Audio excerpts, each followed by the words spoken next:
Good afternoon and welcome to the Town of Redington Shores Board of Commissioners regular meeting. Today is Wednesday, September 9th, 2021. It's 4:01 p.m. Please rise for pledge. I pledge Allegiance to the flag of the United States of America and to the republic for which it stands, one nation, under God, indivisible, with liberty and justice for all.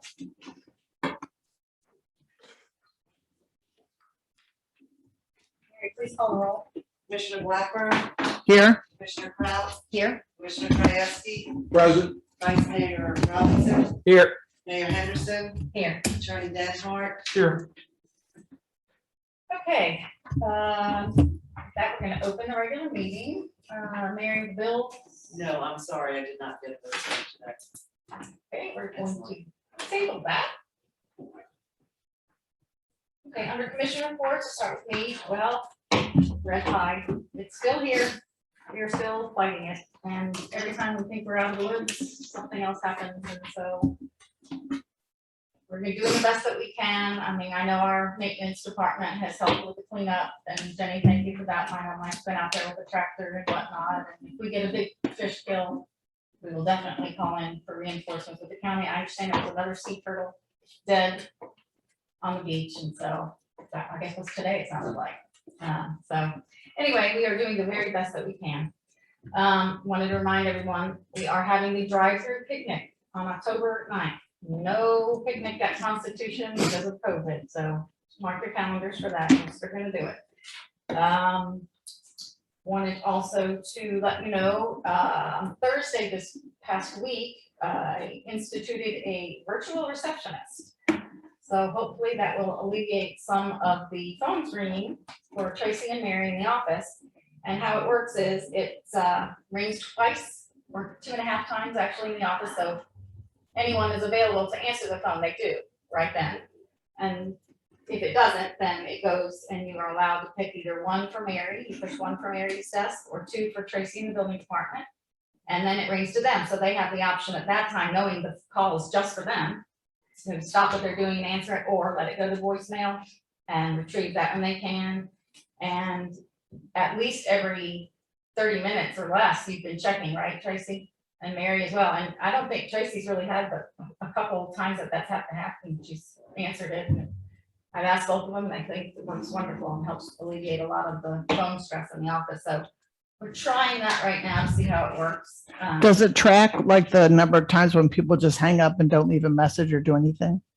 I don't know if it tracks that, but I know Tracy, I mean, they can actually email people too. I mean, like if you're calling for, let's say, a permit inspection, it's easier to just email Tracy and say permit number such and such. Which they've been doing. Which they have been doing. Actually. So, Okay. I mean, a lot of the calls are just, hey, I need to call on a permit inspection. And so she can get that on an email, or she can pick it up on a voicemail at her leisure and just write it down and it's done.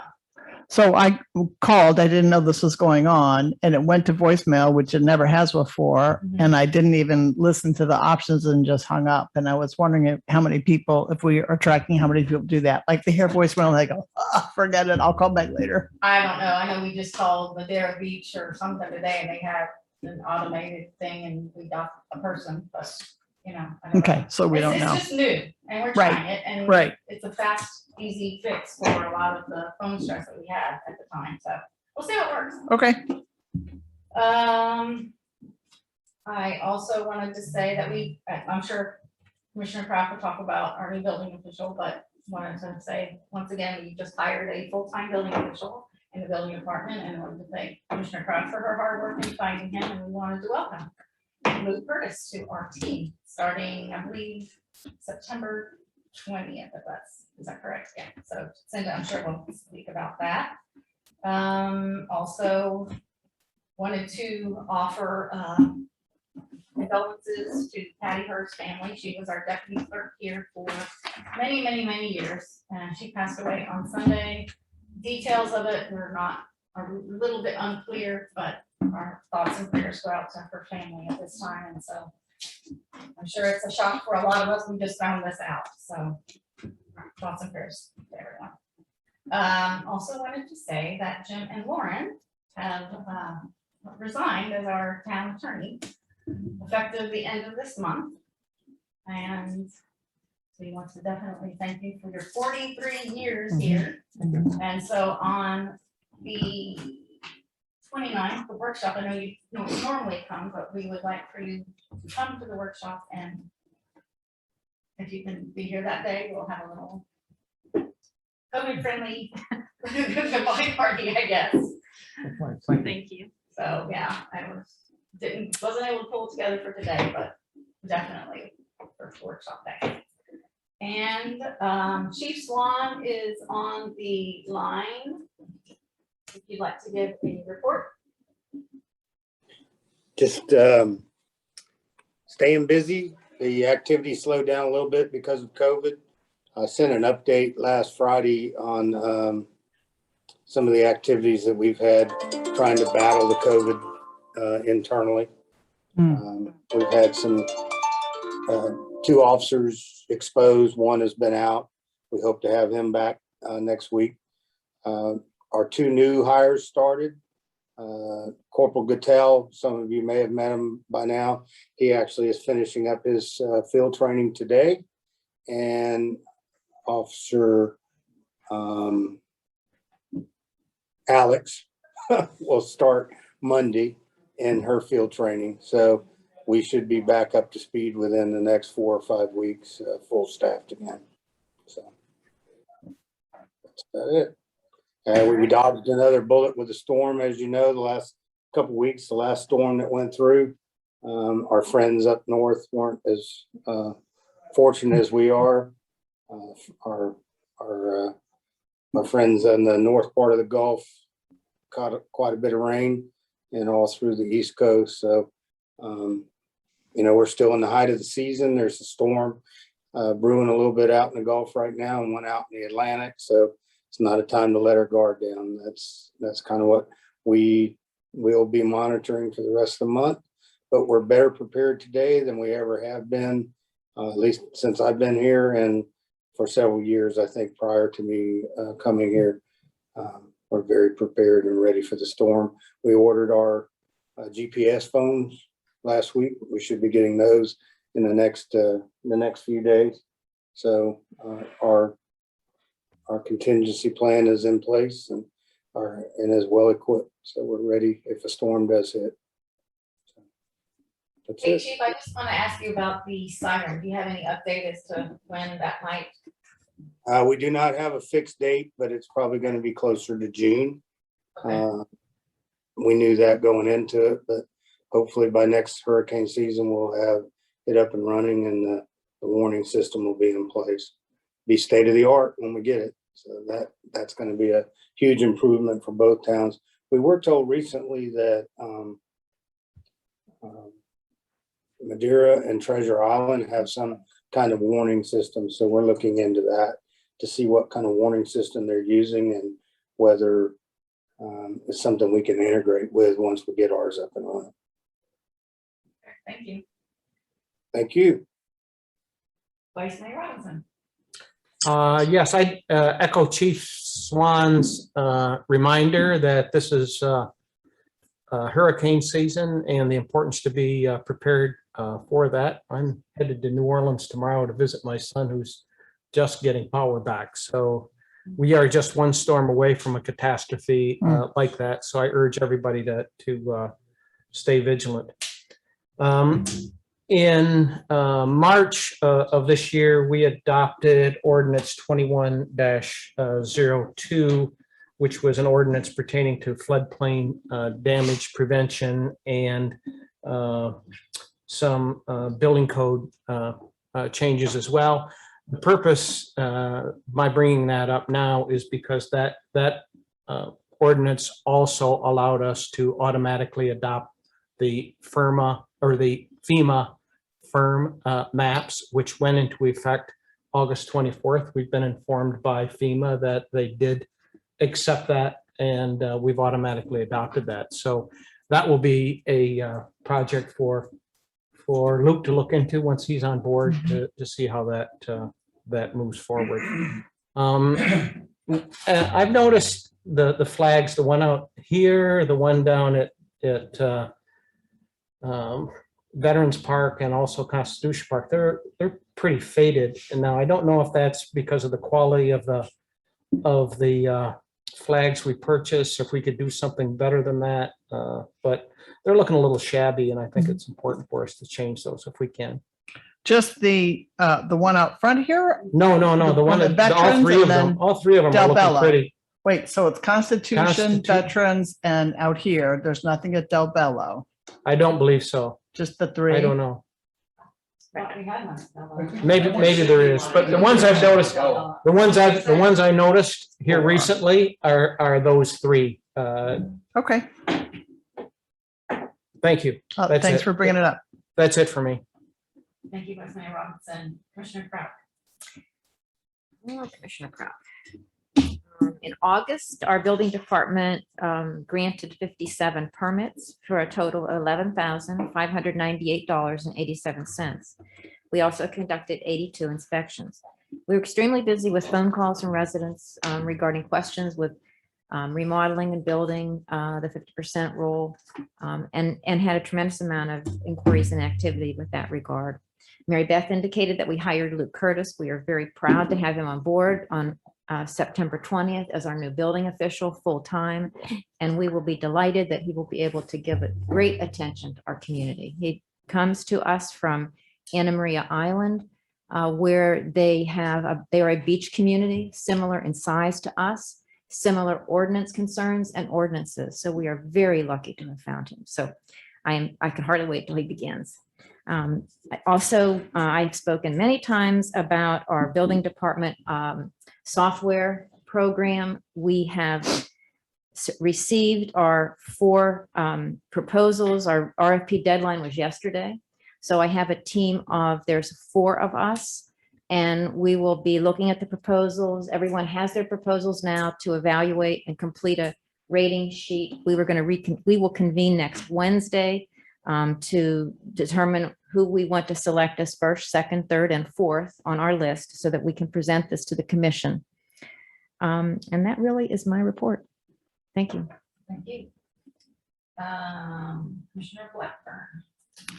So first, I want to thank Cinda for your organization skills for the interview process with the candidates. It was so thorough and so organized, and so it really just maximized the use of our time in the interview process, and really appreciate that very, very much. And I'm excited about Luke coming on board. Okay, our radar signs, our solar powered radar signs for speeding are here. I can't wait to get them up and program them, because we are going to be able to program them to say certain things, which I think is going to be fun. But so they're going to work on getting those up tomorrow. The barbecue pits are for Constitution Park are on order. They're not here yet, but I do keep checking with Granger to see when they're going to get here. It's supply chain logistics. And that's about it. Brian is getting his feet wet, getting acclimated. He and Mike are doing a great job. Not hearing the complaints I was hearing right before when we were a little short-staffed about the tents on the beach and that sort of thing. So they're doing a good job. And Mike has from the beginning been doing a good job with the beach. I mean, he really stays on it. He's out there every day. So that's all we got. And now you can get some time off. He did get a couple days off, actually. Yeah. Thank you, Commissioner Blackburn. Commissioner Bryan. Yes, Mayor, if we could before I give my report, I'd like to ask for a moment of silence for the souls of over 3,000 lives that were lost. I'm sorry, I was there on September 11th.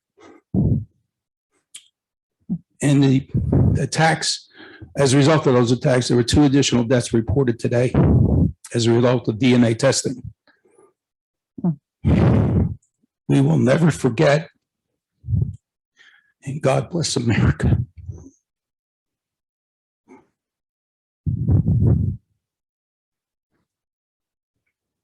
Thank you, Mayor. I'm sorry. I lost some friends, and my kids lost friends too. The sewer infrastructure update. Shenandoah and Millward Pipeline are in the last phases of their work, completing their work related to the sewer infrastructure.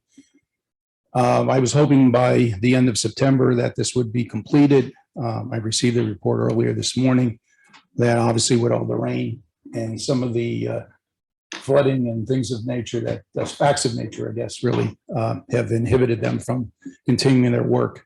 So they are finishing up. There are a couple spots on the east side, sewers that have not been dealt with, but they will be taken care of, both in Cinda and in your district. As far as Gulf Boulevard, we're going to need to have some work from FDOT in coordination to get the MOTs out there for them to complete their work on the Gulf Boulevard. And then last but not least, and I'm not necessarily picking this in order, but there will be the 4 lift stations will be also assessed as part of their review. So once that's complete, and I'm estimating at this point sometime mid to late October, and hopefully we'll be able to have a report out from them as to the condition of our sewer system and recommendations. Last but not least is the Gulf Beaches Library.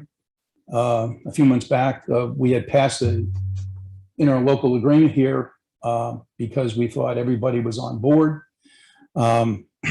Treasure Island came back with a few last minute changes to that interlocal agreement.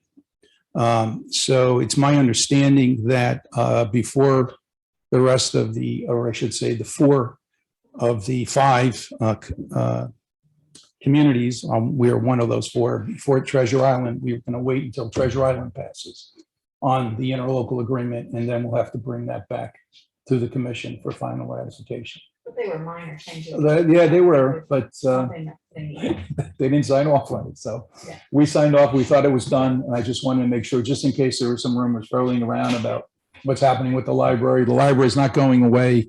And as I reported a few months back too, there's been a significant amount of renovations. And for those of you, there's been plants and painting and a whole host of stuff has been done. They just ordered new computers for both the staff as well as the patrons. So we're planning to do an awful lot over the next couple of months to upgrade, and there'll be more to come on that. So they are going to renovate after all. Oh, no, we started. Oh, yeah. Oh, yeah. The painting is already done on the inside, some new chairs, like, and the computers and some other things. So, yeah. Yep. That's all. Thank you, Mary. All right, Steve. On to old business. The first item is ratification of signing recovery fund agreement for the American Rescue Plan Act. Yes, I want to start by thanking Mary for executing the documents that were necessary in order to make the town of Redington shores compliant with what was necessary with the federal government in order to make those funds available to us. Briefly, those funds that go to municipalities, local units of government may be used for 4 rather limited purposes. One for response to public health emergency of the respect to COVID-19, and secondly, to respond to workers performing essential work during COVID-19. Thirdly, for provisions of the government services that resulted in a reduction of funds as a result of COVID-19. And the last one is to make necessary investment in water, sewer, and broadband infrastructure. So I know that is an important category for all of us here. We thought that those funds may be available for undergrounding of the west side of Gulf Boulevard, but that doesn't appear that fits the criteria.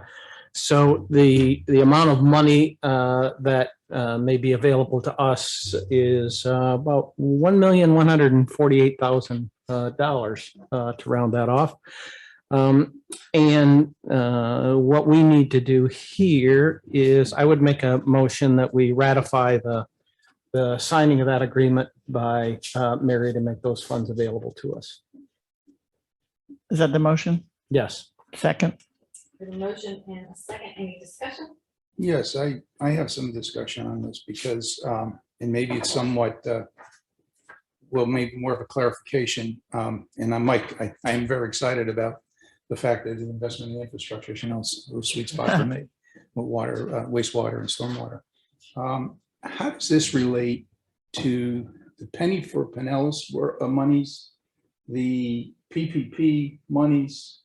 And then I also thought there was an additional funds set aside, and Mary might know more about this, related to stormwater and sewer work. So none of that is in any way, shape, or form tied to this $1,148,000, right?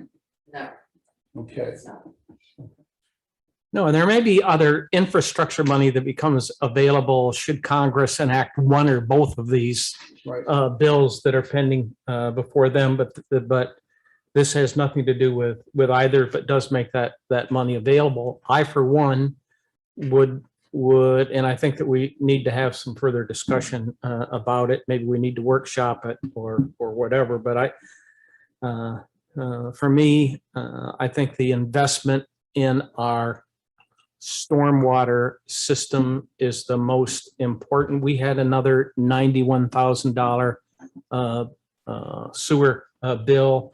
That's because of infiltration. I think a lot of that has to do with our stormwater system. And since we're still in those rather elongated discussions with Pinellas County about whether they buy the sewer system, I would think that our smart investment might be in the stormwater system, maybe getting us begin with a really solid plan and notion engineering study on what needs to be done and a game plan going forward. Yeah, I would agree. And as you know, we just received in the workshop the information. So now the action plan is put in place, and I've already had some preliminary discussions as to how we proceed with that. But absolutely, any funding that we could get, including possibly defraying some of the costs that we had.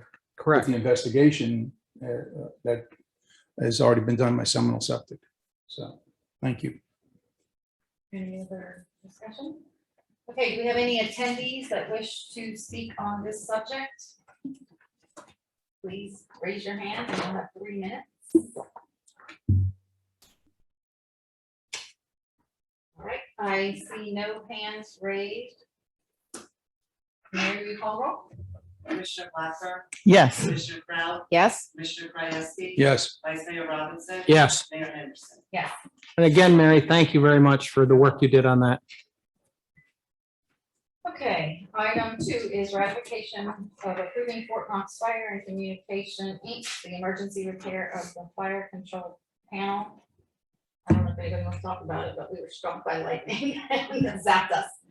And Fort Knox, oh, they really got us. And Fort Knox came out and changed out our whole fire panel. And that was to the tune of, I think, $3,975.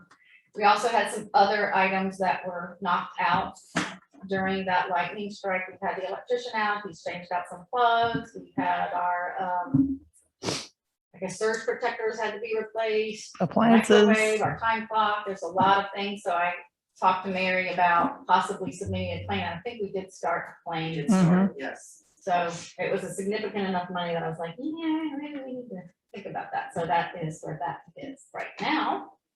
But we're gonna need somebody to approve that application of the spending of that money. I'll move.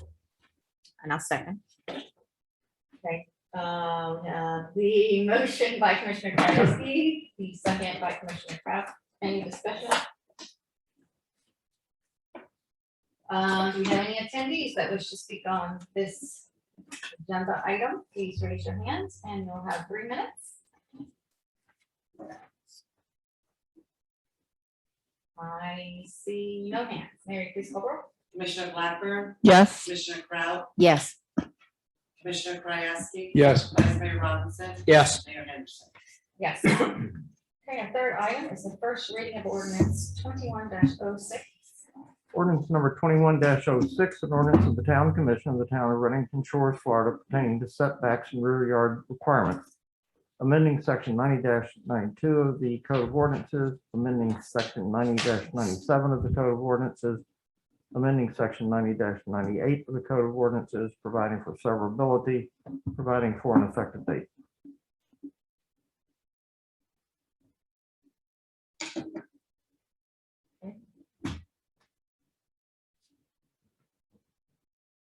Sorry, I didn't read it.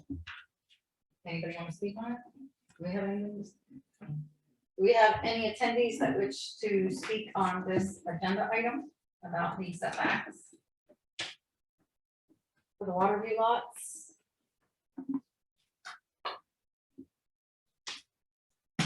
Attendees? I'm sorry, what? Any attendees? We have I'm 10 attendees. 10, okay. Mhm. All right, I need a motion. from someone.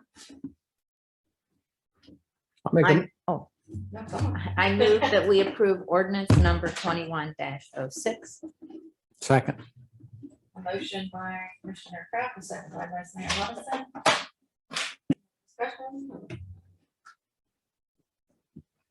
Mary, please call roll. Commissioner Blackburn, Yes. Commissioner Kraft, Yes. Commissioner Krajewski. Yes. Vice Mayor Robinson. Yes. Mayor Henderson. Yes.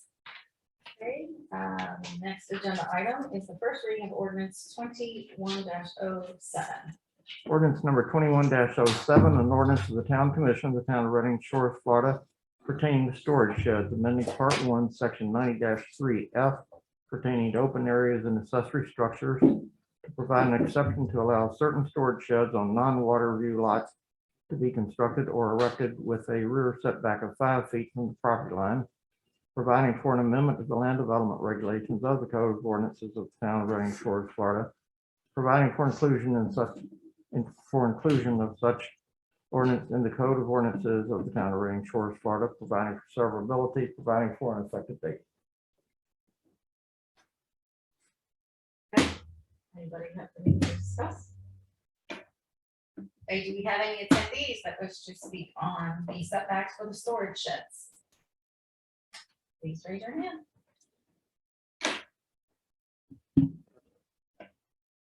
Anything you'd like to say? No? Okay, please call roll. I don't think we made a motion. Make a- Oh, Yeah. sorry. I was gonna say, I move to accept the first reading of ordinance number 21-07. second. Who's second? Give it to Krajewski. He already seconded I heard something. Commissioner Blackburn first, I'm giving it to her. All right, there Okay, you go for it. All right. Sorry, Bill. Now Mary call the roll. Commissioner Blackburn. Yes. Commissioner Kraft. Yes. Commissioner Krajewski. Yes. Vice Mayor Robinson. Yes. Mayor Henderson. Yes. Okay. First reading of ordinance 21-08. Wow, we're getting the reading down here, Jim. Ordinance number 21-08, an ordinance of the Town Commission of the Town of Reading Shores, Florida, pertaining to the town administrator, establishing the position of town administrator, providing for an effective date. Okay, we have any discussion? I we talked about this in several meetings. Yes, I do have some comments. Under the preamble of this, it states that in the second paragraph or something to the effect that supervision of all employees. Well, we have two items on the agenda where we're going to be hiring contractors or consultants. And I was wondering if the words either contractor and or consultants should be also inserted in there as part of the supervision of this individual, since they're not technical employees. Well, Section 2 of the ordinance states what the town administrator shall do, and shall serve as the chief administrative executive and shall direct and coordinate all phases of municipal government. So Right, and Jim, I'm referring to, it says, the second paragraph says, whereas the Board of Commissioners desires to establish such a position and confer the powers of day-to-day operation oversight of the department and supervision of all employees. I understand, and that, yes, sir. And you can add that if you wish. Okay, I would make a recommendation that we have consultants and In or what section contractors. is that? Okay. That's the second paragraph in, the whereas the Board of Commissioners desires to establish such a position and confer their powers, blah, blah, blah.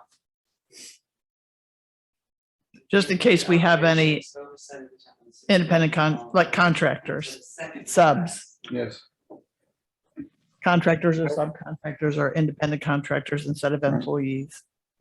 I would ask for an exemption for the police department. I think it, doesn't it already say that in here?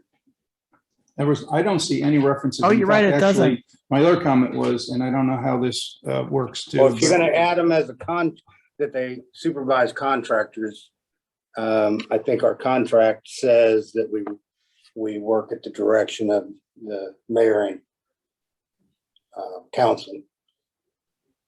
Yeah, Chief, I wasn't necessarily stating you, as I mentioned earlier, there are two items on the agenda. On their old business, item number 9 relates to the utility underground work. And there's ratification of sewer locates, which are also subcontractors or contracts of the town. And we've had many others come here, so I'm not directly, and if there's some way in shape or form, I don't know, exclude it, but maybe I'm being too anal about it, but. I think you are. Quite honestly, I think that the second section clearly outlines the role of the town administrator, and I think it's sufficient on its face. Okay. And then I guess down further in section 3, there's a reference there made to the appointed officers of the deputy clerk and deputy clerk. And what about the building office and the maintenance group? It's included, I think. Is that also It's implied that by- it's included. by the language that's in this document? Mhm. The only thing I would mention on that is the town clerk and the deputy clerk are in the charter. Correct. Well, that was what I was going to get to next, Mary. Not, and that's Yeah, what this is pertaining to. Because I wanted to understand what the implications would be also related to the charter as well as the employee handbook that we just passed to. Because there's no references except for this particular in section 3 about the charter, and there are no references, at least that I could find, unless Michael has something related to the employee handbook. So, Your charter reserves the hiring and firing of employees to the town commission. Only the town commission can do that. So for that reason, the town administrator can only recommend to you all certain personnel action. And as far as your employee handbook, obviously that's going to have to be changed and updated, Right. because if you have a town administrator, you're going to have another employee. Mhm. okay. That's all I have. And Ms. Henderson may have some comments on this because she was one that prepared this. Okay, do you have any other discussion up here? Okay, well, let's do a motion in a second, and then I'll take it to the attendees. Okay, I would make a motion to approve ordinance 21-08. I second that motion. Okay, a motion by Commissioner Robinson, a second by Commissioner Kraut. Do we have any attendees, specifically even Lisa? Anyone else would like to speak on this subject? Please raise your hand. Okay, Lisa, I am unmuting you. Thank you, Mayor. I have nothing additional to add. The city attorney did a great job answering Commissioner Krajewski's questions. We did go through all of this at the workshop meeting where I did a presentation. So I think we've belabored it pretty much through all the issues that could arise. The job description as well, which would be a second approval after the second reading of this ordinance, outlines more detail that may be helpful to the commission as well. And there's a provision that allows for the job description to be updated from time to time as necessary. Thank you, Lisa.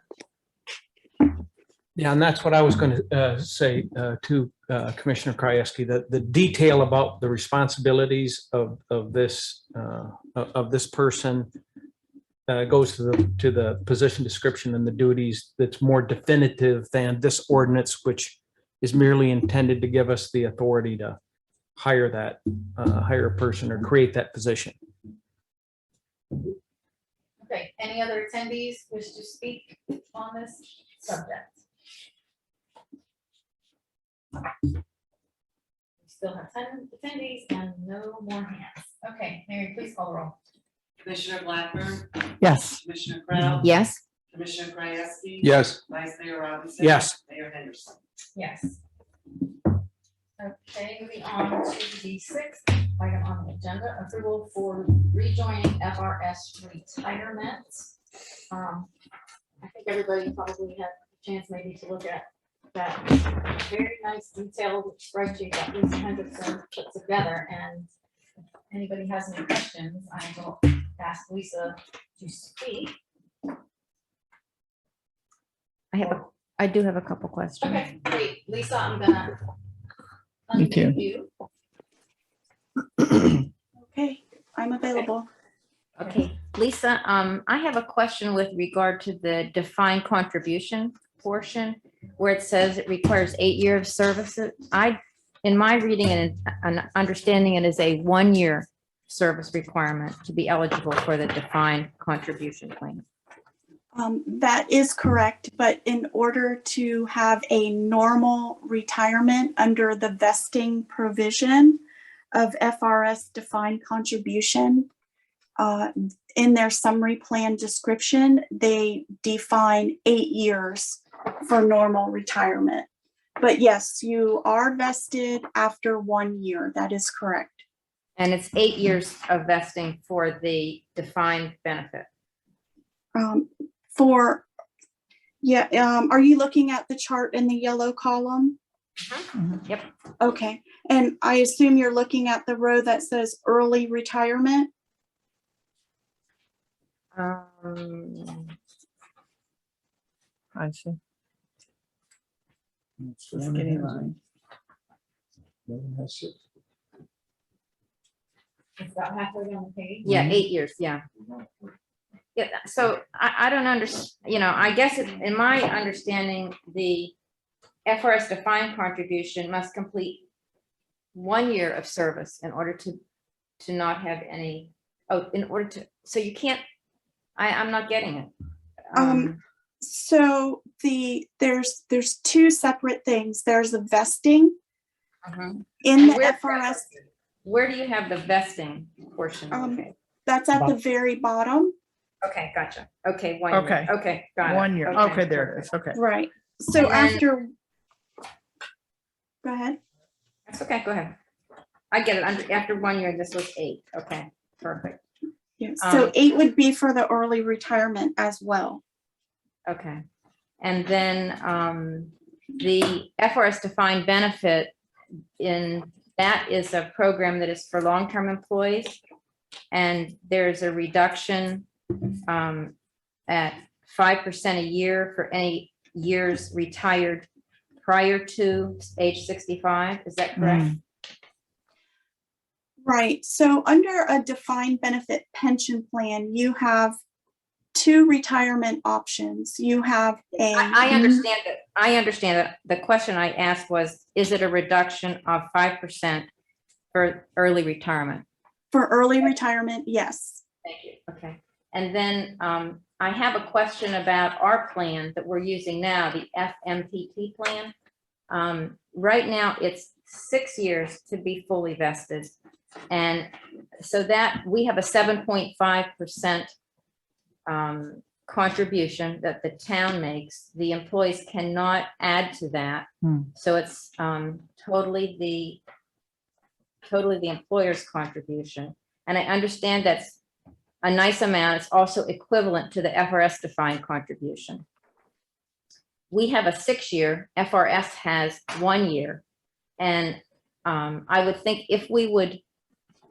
I just think there's a lot to be discussed here. And I think the FMPT plan that we have would be more effective if we reduced our vesting to 1 year so that it would be similar to the FRS program. And then the only difference would be with that, the employee is not required to submit 3% of their dollars, their earned income, in order to be in that plan. So But they that can? if they had the income to put aside I some money, see. they could do that in IRAs or whatever individually. But they wouldn't be forced to contribute to 3% when they might not be able to afford to do that. I think that's So I what state I law. like our FMPT plan. If we would reduce, which we can as an employer, reduce the vesting requirement. I also know that the FRS plan would cost the town between $12,000 to $14,000 a year more if we go to that plan. And there's some other particulars in it. And I know that, Lisa, your town has its own plan what percent do you contribute to employees? Yes, the town I work for has a local law pension plan. It's a defined benefit pension plan, and I contribute 5%. And what does the town contribute? Well, they contribute the remaining. So it's a guaranteed benefit for life, just like FRS. And with defined benefit pension plans, this is a very complex subject, but what happens is every year there's a valuation, and Right. based on that valuation, determines what an employer would contribute to the plan for that year. And it's So- always a percentage of salary. If I remember correctly, the last valuation required my employer to pay 13% of my salary towards the defined benefit pension plan. And then my understanding is if a person is not vested and they leave service with the FRS program, those forfeited funds go into a pool where all participating employers participate in. So you get a portion of that forfeited that is part of a total pool from all employers in the plan, where the FMPT plan, when someone forfeits, it is specific. Your town is credited for the forfeiture. Now, it's not actually given back. It's in a fund that you reduce the amount that you pay into the plan. So if we pay 7.45%, there was money in the plan, we wouldn't have to contribute as much or at all until that forfeiture was used up. Is that a correct understanding? All of that is correct, but I do want to just clarify one thing. Okay. When employees contribute to the plan, so for example, the FRS defined benefit 3% they contribute, if they leave the plan, they get their 3% back Exactly. without It's just the any town's investment earnings. The town's forfeiture, the town's contribution. Yes. Okay. And I also understand that with the FMPT plan, the town can elect, if they want to require the employees to co-participate in the plan. That's an option of the FMPT. Okay, I don't have any documentation to support or deny that. I only have the summary plan description that's applicable to your town at this time. Okay, I did speak with the Jeremy Button, the senior financial analyst with the FMPT plan, and he did in fact state that that was a fact. Okay, thank you. That's all my questions. Does our town, do we have disability insurance as a separate insurance? I don't think so. No, okay. So we don't offer disability insurance. What's the DROP stand for? What's the drop plan? Anybody? Drop. I can answer that. DROP is Deferred Retirement Option Plan, and it's in the defined benefit, the FRS defined benefit option. It's 5 years. So what happens is an employee decides that, or they are eligible for normal retirement, they go into the drop plan, and for all intended purposes, they continue to work. Oh, And they are also retired at the same time. And so their retirement annuity goes into, let's call it an account, for up to 5 years. Now, when they go into drop, they are no longer paying their 3% contribution, nor is the employer paying their portion into the plan. So all contributions cease, but the employee continues to work for up to the next 5 years. They're getting their normal paycheck, and they're also getting a retirement check going into their drop account. At the time in which they decide to retire up to a maximum of 5 years, then they will get the drop monies either paid out to them or rolled over into let's call it another retirement option of their choosing. And that is, the drop plan is only an option for defined benefit pension plans. You'll not see them under 401A plans or 457 plans. They are all three different investment options. And the one point that I do want to make as well is, if you have employees coming to the town that have prior service in FRS, they have the ability to freeze their time from the other employees, the other employers. And when they're eligible for pension at the town of Redington Shores, let's call it 6 months from employment, they can connect their service from their old employer with their new employer and their investment options. So they're not losing anything, versus if they left the FMPT, they either, draw their money out, or I'd hate to say that they forfeit it, but I don't know enough about it to know that they forfeit it or not. I think I know about that. They do not forfeit. If they're vested, they can take the whole amount and reinvest it in their new plan, or they can invest it in an IRA. It's a direct investment, so they don't lose a penny. And I have a question. The FRS plan has no hardship withdrawal permitted, where the FMPT plan does allow for hardship withdrawal. And I know when I was in human resources, not frequently, but did have several occasions where we had employees that truly needed to withdraw from their plan via hardship. Am I correct in that understanding? I have not read that. I can't verify that, but I can look into it if you choose. So we're got the FMPT, that's what we're using. And we're looking at changing to either the FRS defined contribution or the defined benefit, It's both. both of them together. The It's employee like, makes the choice on which oh, one. I see. Okay. And our two new employees are both now in they are in the FRS, the building official and Brian are in the FRS. Is that what they have? And our building official is in the FRS defined contribution plan, Mhm. The the investment plan, which he easily swung over to our defined contribution plan. Okay. And Lisa, it looks like you had the same amount of people in the FRS defined contribution regular class as in the FRS defined benefit regular class. Is that, do you think that's correct? So I don't those see where were, that is. Oh, I see Yeah. the number of them. Okay. yeah, it's up top. That's just what was disclosed on their website. Okay, thank you. Thank you very much for answering my question. You're welcome. Okay, any other discussion with those?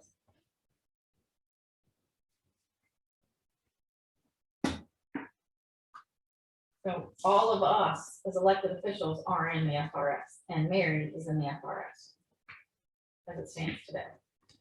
So who is, Mary, what employees are not in FRS? all of them. Tracy is not, Michael is not, Ryan is not. I thought you said Well, Mike. Ryan is, Well, but his he other was, but- employer. But right now, as new employees, they have to go into the FMPT. But- Because they're hourly, right? No, That's our, it has nothing to do with that. It had to do with when they converted, years ago, they had both plans, and then the commission dropped the plan FRS. for people that weren't, the people that were in it, they sort of grandfathered and continued them, and then the new people Years ago, coming we on only had board. one plan, FRS. Yeah. Mhm. They dropped out of FRS and went to the FMPT. So the elected officials and any employee that was in the FRS when they dropped out of it stayed in Stayed it. in it. Okay. So now we're looking into changing it back over to the FRS. But no employee right now is eligible for anything because they haven't been here long enough, correct? They have to, right, They're here right. 6 months.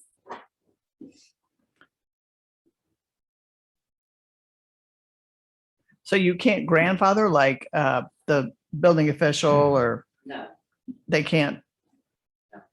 move their funds from there into this? Well, and my guess is that as we're looking for a town administrator, most likely they'll be, well, who knows where they're gonna come from. Who but knows, I yeah. think a lot of might be in the FRS system already.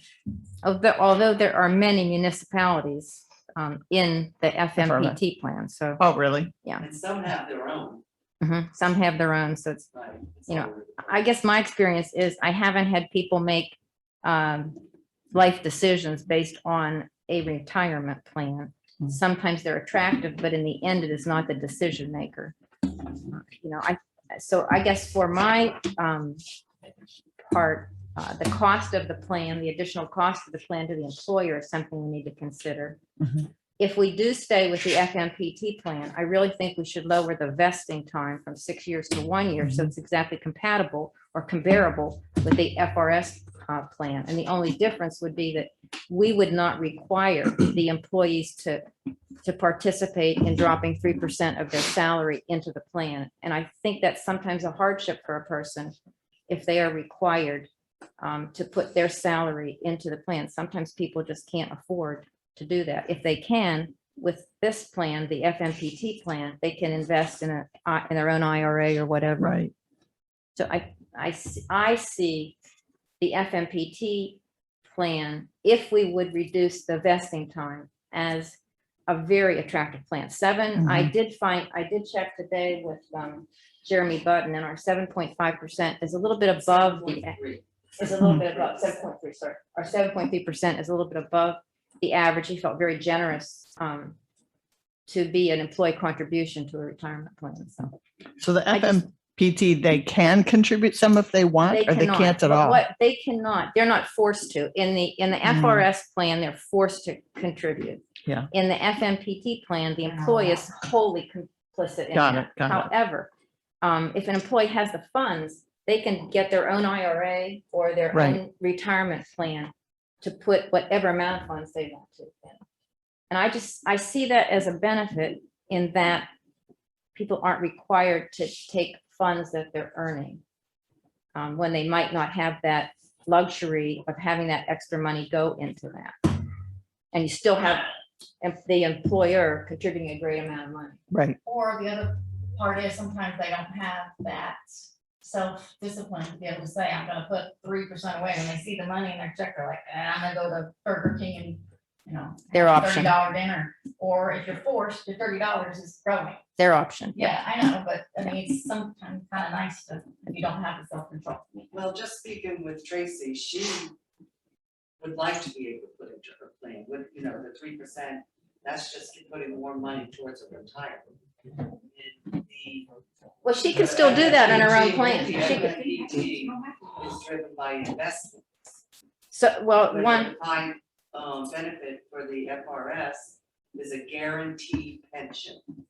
Right. That's why they have a choice in that one, if they want to do pension or investment plan. which is a long-term employee benefit, which you really have to evaluate the years you have left in service, Mhm. when you're planning on retiring. Those are the things that are important.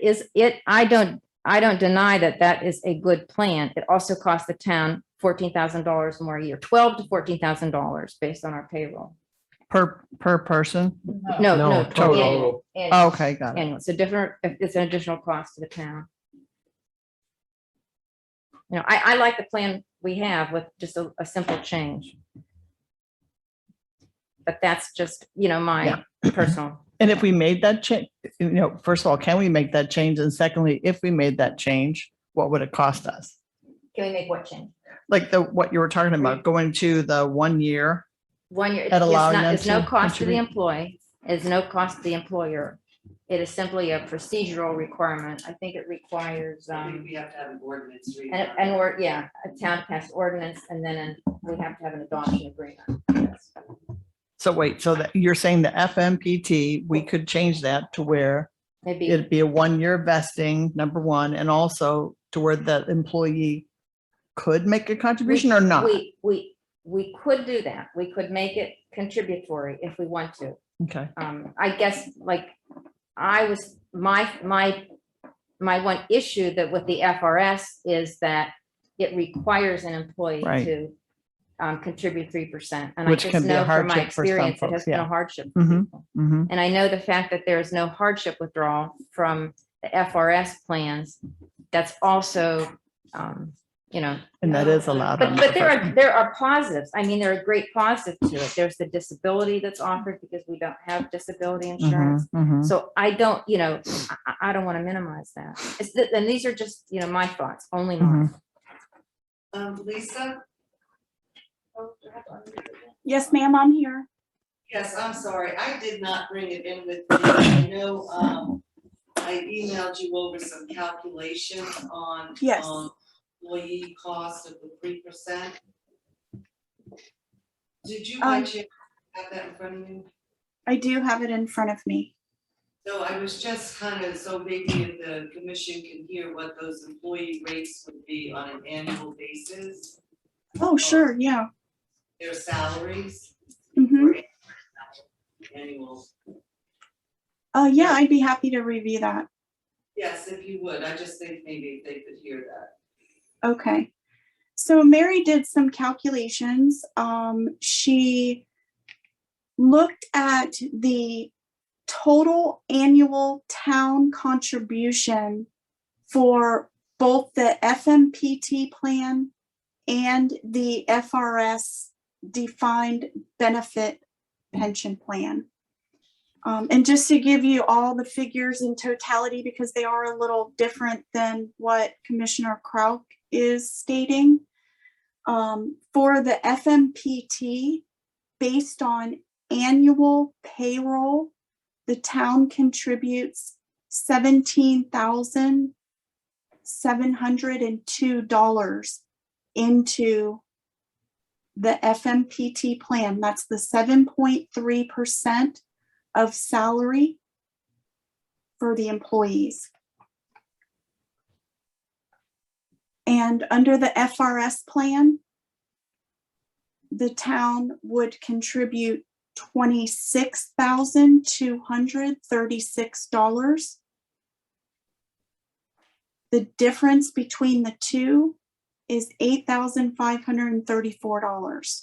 So the town would contribute $8,534 more based on today's payroll going into FRS versus the FMPT. And I would like to say that tomorrow's payroll will be $200,000 minimum more. This Because we're is adding including the building official, Commissioner Kraut. Okay. So Uh, my calculations were that the town contributes 7.35 for the 7.3. 7.3, the FMPT, and then 10.89 right now to the FRS. I believe it's 10, for a total of 13 something with the employee. And if you had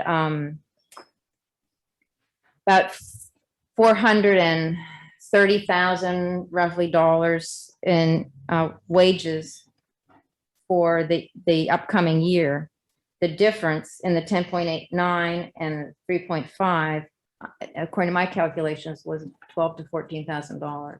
That's how I came up with that. So I could be miscalculating there. That would be if with everyone participating. And then the That's second, just so you have an understanding of how I came up with my calculations. and then the second part of Mary's question for me was to explain what the 3% equates to for each of the respective positions that would go into the FRS. For the building official, that would be $3,000 a year. For the deputy clerk, it would be $1,654 per year.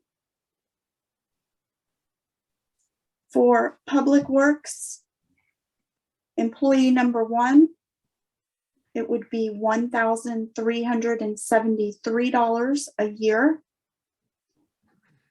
And for public works employee 2, it would be $1,248 per year. And all these numbers equate to the 3% they would be contributing to their pension plan to help their benefit grow.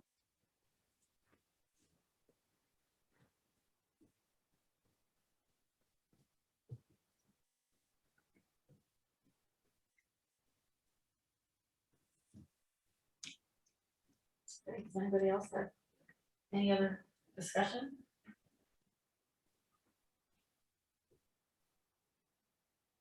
No, I'm good. I'm good. Believe me, I'm good.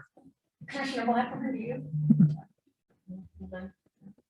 Any attendees wish to speak on this subject other than for Lisa? I do have one additional comment, Mayor, if I may. If the commission is considering reducing the 6-year vesting down to 1 year of vesting in the FMPT, I would like to just point out one thing. There is some value in keeping the vesting period 6 years. And that value is the retention of your employee. Because if you are going to contribute 7.3% of the town funds into this pension plan from the FMPT, you don't want employees just coming and going. Now, like Commissioner Krauk pointed out, if they forfeit their monies, it does stay into the town's coffer. But you want them to have a vested interest in working for the town, in staying employed with the town, and not just jumping from employer to employer. And that would be my only point in the value of keeping your vesting more than a year. Thank you. Yeah, I'm certainly not an expert on retirement programs and systems, and I'm really at a loss to add anything to this discussion other than personal point of view. I understand, particularly with the wages that we pay, that asking an employee or forcing an employee to contribute 3% could be difficult for them, even if it's $1,000. That's could be a lot of money to some of our folks. But I do like the ability, if an employee so desired, to be able to contribute to the program versus a mandate. So the mandate alone causes me to. But they can't contribute to the FM. Yeah. At all, they don't have a choice. I understand that. And that's where they would do their own, Yeah. Not to this plan, but to a different. right? They would do Yep. their own on their own. Yeah, so Michael, thank you, because I'm going to also state too, I'm not an expert on this, and clearly don't have the knowledge that Cinda has here. And I won't want to thank Cinda as well as Lisa for the diligence, as well as Mary too. The only comment I will make now is that if the commissioners are under the FRS plan, then the employee should be under the FRS plan. I don't know why we should have two different plans, but that's my own personal opinion. I totally agree. And I So- also know that the town of Indian Shores or Indian Rocks just changed all of their commissioners from the FRS plan to another plan. And they claim they saved $8,000 by By switching. by Indian Shores. They changed to a, I mean, that's the thing, ICMA plan. I mean, this is to me a very big decision. I mean, it's something that, it's a package thing. Yeah. I think we Yeah, need to look at a so lot of it, that's- but I agree with you, Bill. I think that the only reason why we should be on FRS is if everyone was on FRS. And, there's no grandfathering. Mary, rightly so, she was in this program and should have been grandfathered. Right. And the other thing is we're elected officials. I'm a 2-year term.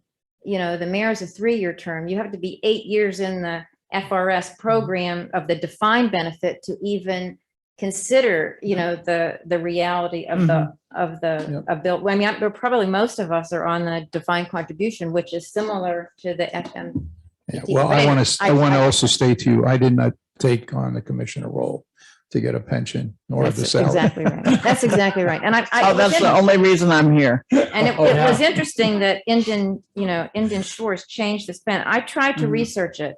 I really could not get very far with it. I didn't have a chance to call them and ask them how they saved the $13,000 a year, because their commissioners, they're the same size commission, Right. about the same wages, that we have.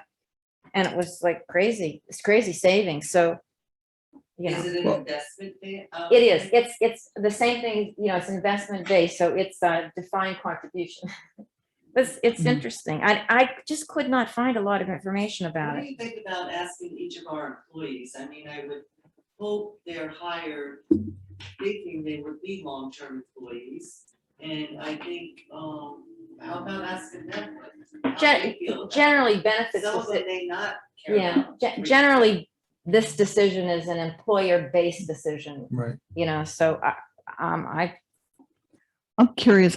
I'm curious to know. So right now we have two and we're going to switch to just one. Is that the whole reason for doing this? well, right now, we have one plan, and it's this defined, it's basically an investment plan. It's the And blue then one. the FRS plan offers two plans.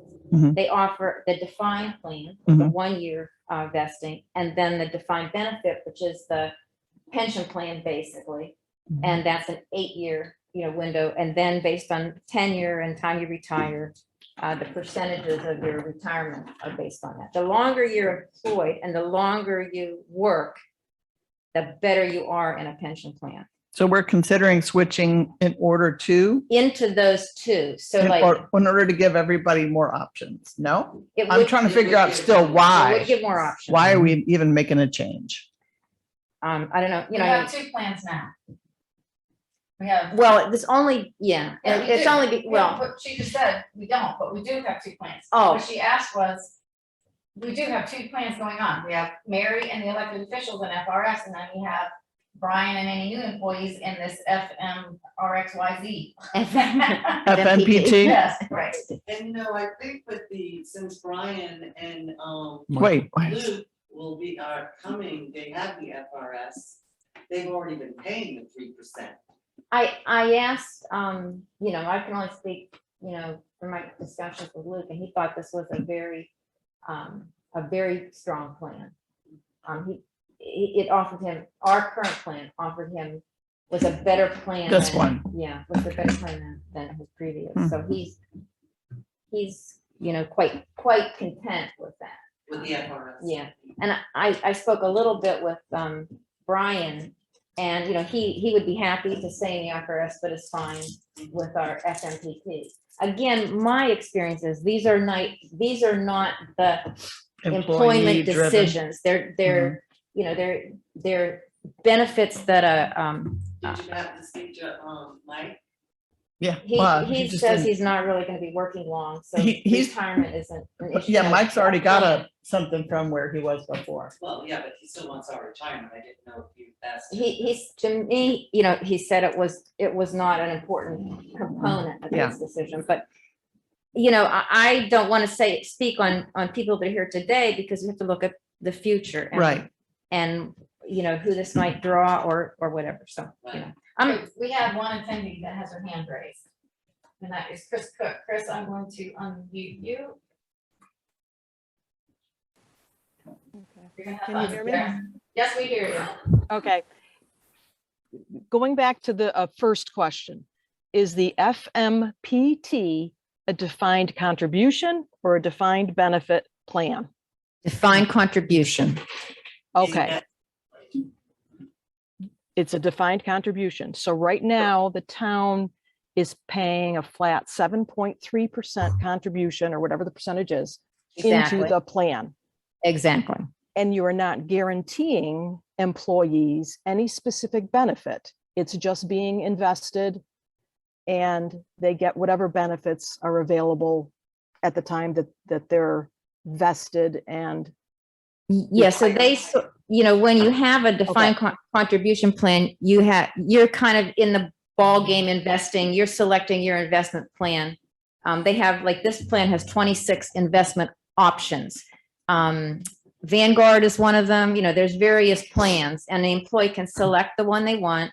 And like some retirement plans, it's even targeted to your age. They can help you pick a plan. So there's some support given in picking plans, but it is an investment Okay. plan. So you win and lose based on, Okay, so, this. so it's the employee self-directed investing the money that the town has put in for them. exactly. Well, Okay. said.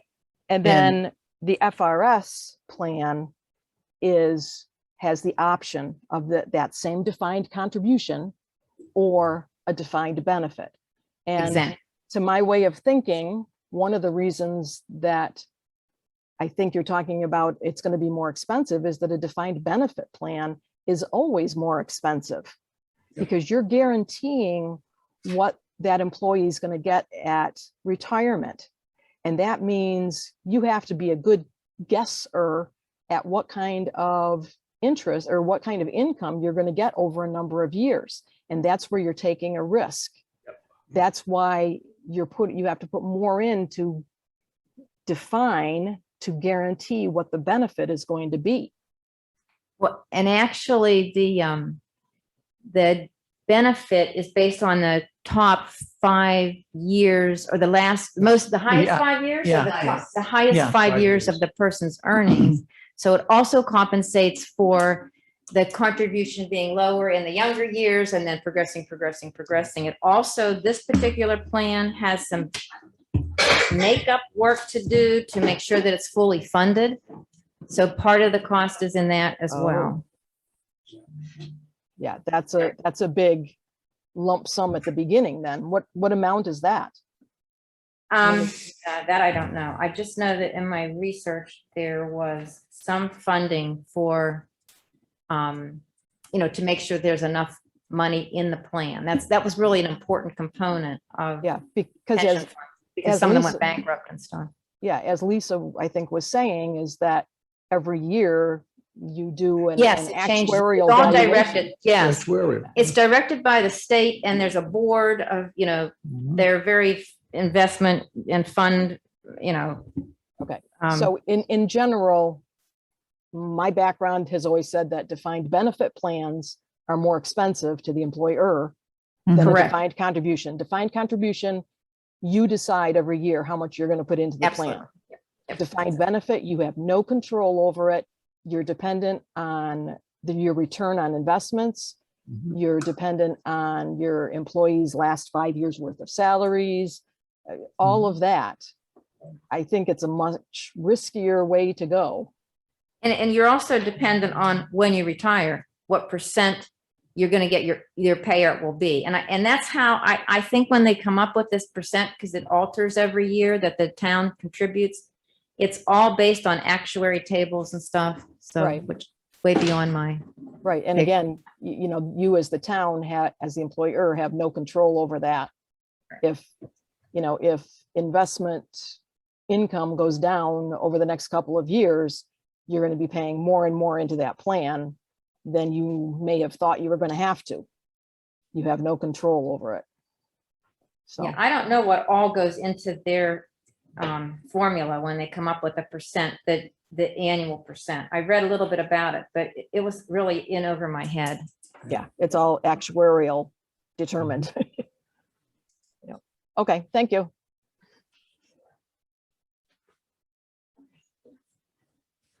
No other hands. Okay, if there are no other questions regarding this, and as I stated earlier, I'm going to move, since the commission are on the plan, the FRS plan, I'm going to move that we approve the retirement plan, the FRS retirement plan for all employees and commission, which was the default in it. Motion by Commissioner Price. Second.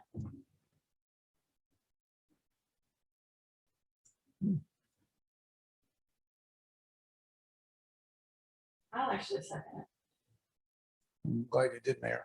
We're talking between $8,000 and $12,000 difference in a year. Well, I mean, I think what Lisa said at the workshop Yeah. before, how you retain Yeah, sure. employees, people are looking Yeah, for yeah. FRS, that's how we got Brian anyway, just because he saw that we were in FRS, but I that's kind of resonated with me, so. Any further discussion? Mary, please call roll. Commissioner Blackburn, Yes. Commissioner Proud, No, Commissioner Krajewski, Yes. Vice Mayor Robinson, No, Mayor Henderson. Yes. Okay. Thank you, Lisa. Yes. Yes, thank you, Lisa. Okay, so moving on to where are we? Number 7, the status of hiring a town attorney, Vice Mayor Robinson. yes, the mayor already mentioned that we received a resignation from the firm of Denhart and Rubenstein, and I'd like to also, and I think the entire commission, thank you for your service. We had previously solicited law firms who would be interested in serving as a Redington Shores town attorney. We received responses from 2 firms. You have copies of their responses were distributed to all of the commissioners.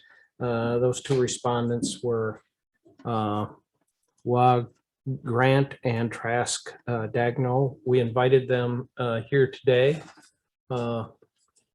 And I see Mr. Dagno is here, and Mr. Eschenfelder. yeah, and Mr. Eschenfelder is as well.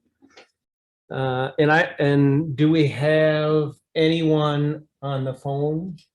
I don't see, well, I see somebody, I don't know who they are, RJ, I don't know if they're with the other firm or not. If you are, what was the other firm's name? The other firm's name was Wait and Grant. If you're with Wait and Grant. Wink and Grant Yeah. firm, WAUGH. yep. I'm going to unmute.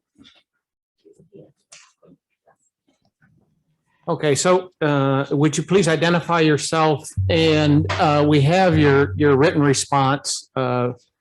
But if you would just briefly introduce yourself and give us a very brief overview of your experience or your firm's experience in representing municipalities. Hey, this is Christian Waugh. Can you hear me? Yes. Thanks for having me. And it is pronounced Waugh. I get that a lot. It's an old Thank you. Scottish. Yeah, it's an old Scottish name. But thank you for having me. We were proud to deliver this to you guys. We are currently the town attorneys for 3 municipalities in the state of Florida. They are Hilliard, Florida, Callahan, Florida, and Pearson, Florida. All those 3 cities range in population from about 1,500 to 3,000.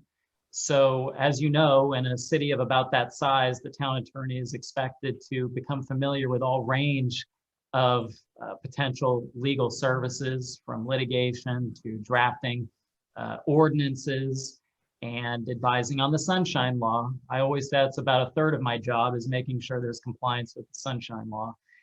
But we've represented Hilliard for 3 years, Pearson for 2, and Callahan for 1. I also do government work for other counties. For example, I'm the special master for code enforcement in Citrus County. I was recently retained for 4 months by St. Johns County for a major real estate project that was conducted with FEMA. And I'm a board certified real estate attorney, which means I get to call myself a real estate law expert. That comes in handy when we talk about planning decisions, land use, contracts, that kind of thing. But I also assisted in representing the city of Ocala for 3 years with the firm of Gilligan, King and Gooding about 8 years ago. So that's a brief summary of our experience representing municipalities. It's something that we really enjoy because it's something we can go home at night and feel good about it. Not all legal work is like that. What we also recognize that it's a public service and that you also see it like that. So we always try to have that eye on the billing and make sure that it's cost effective for your taxpayers. Thank you. Thank you. So I just have a couple of questions for you. Where are you located? Your office is located? Our main office is located in Orlando, Florida. We also have offices in the Villages, Miami, and Atlanta.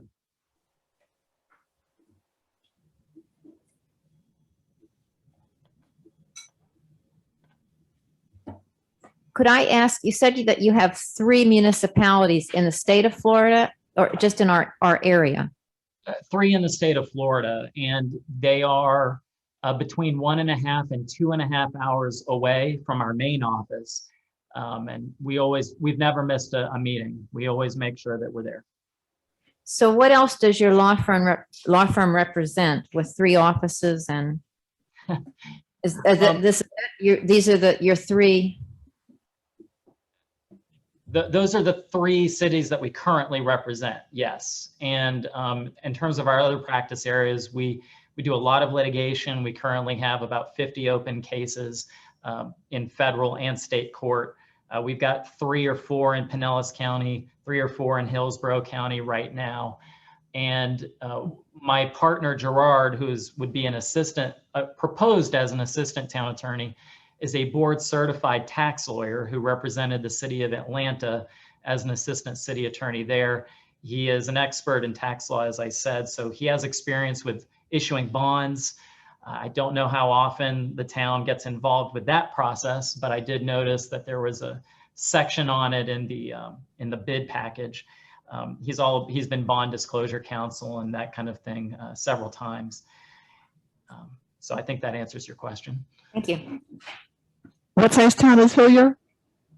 I'm sorry? What size town? You said Hilliard? Hilliard has 3,000 residents. Okay, thank you.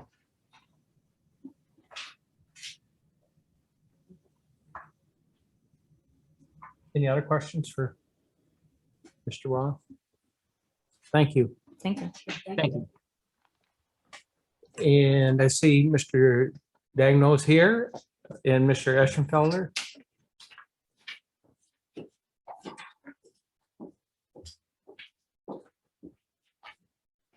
Mayor, Vice Mayor, Commissioners, how are you? Rob Eschenfelder. Would you like me to present first before you ask questions? Yes, please. Sure. Our firm, of course, has put in for the town attorney position. It would be an honor for us to serve in that role following Mr. Denhart, who's kind of a dean of local government lawyers. You know, he's well respected, and his firm and our firm have a long and friendly working relationship. So we feel it would be a good transition as he steps away.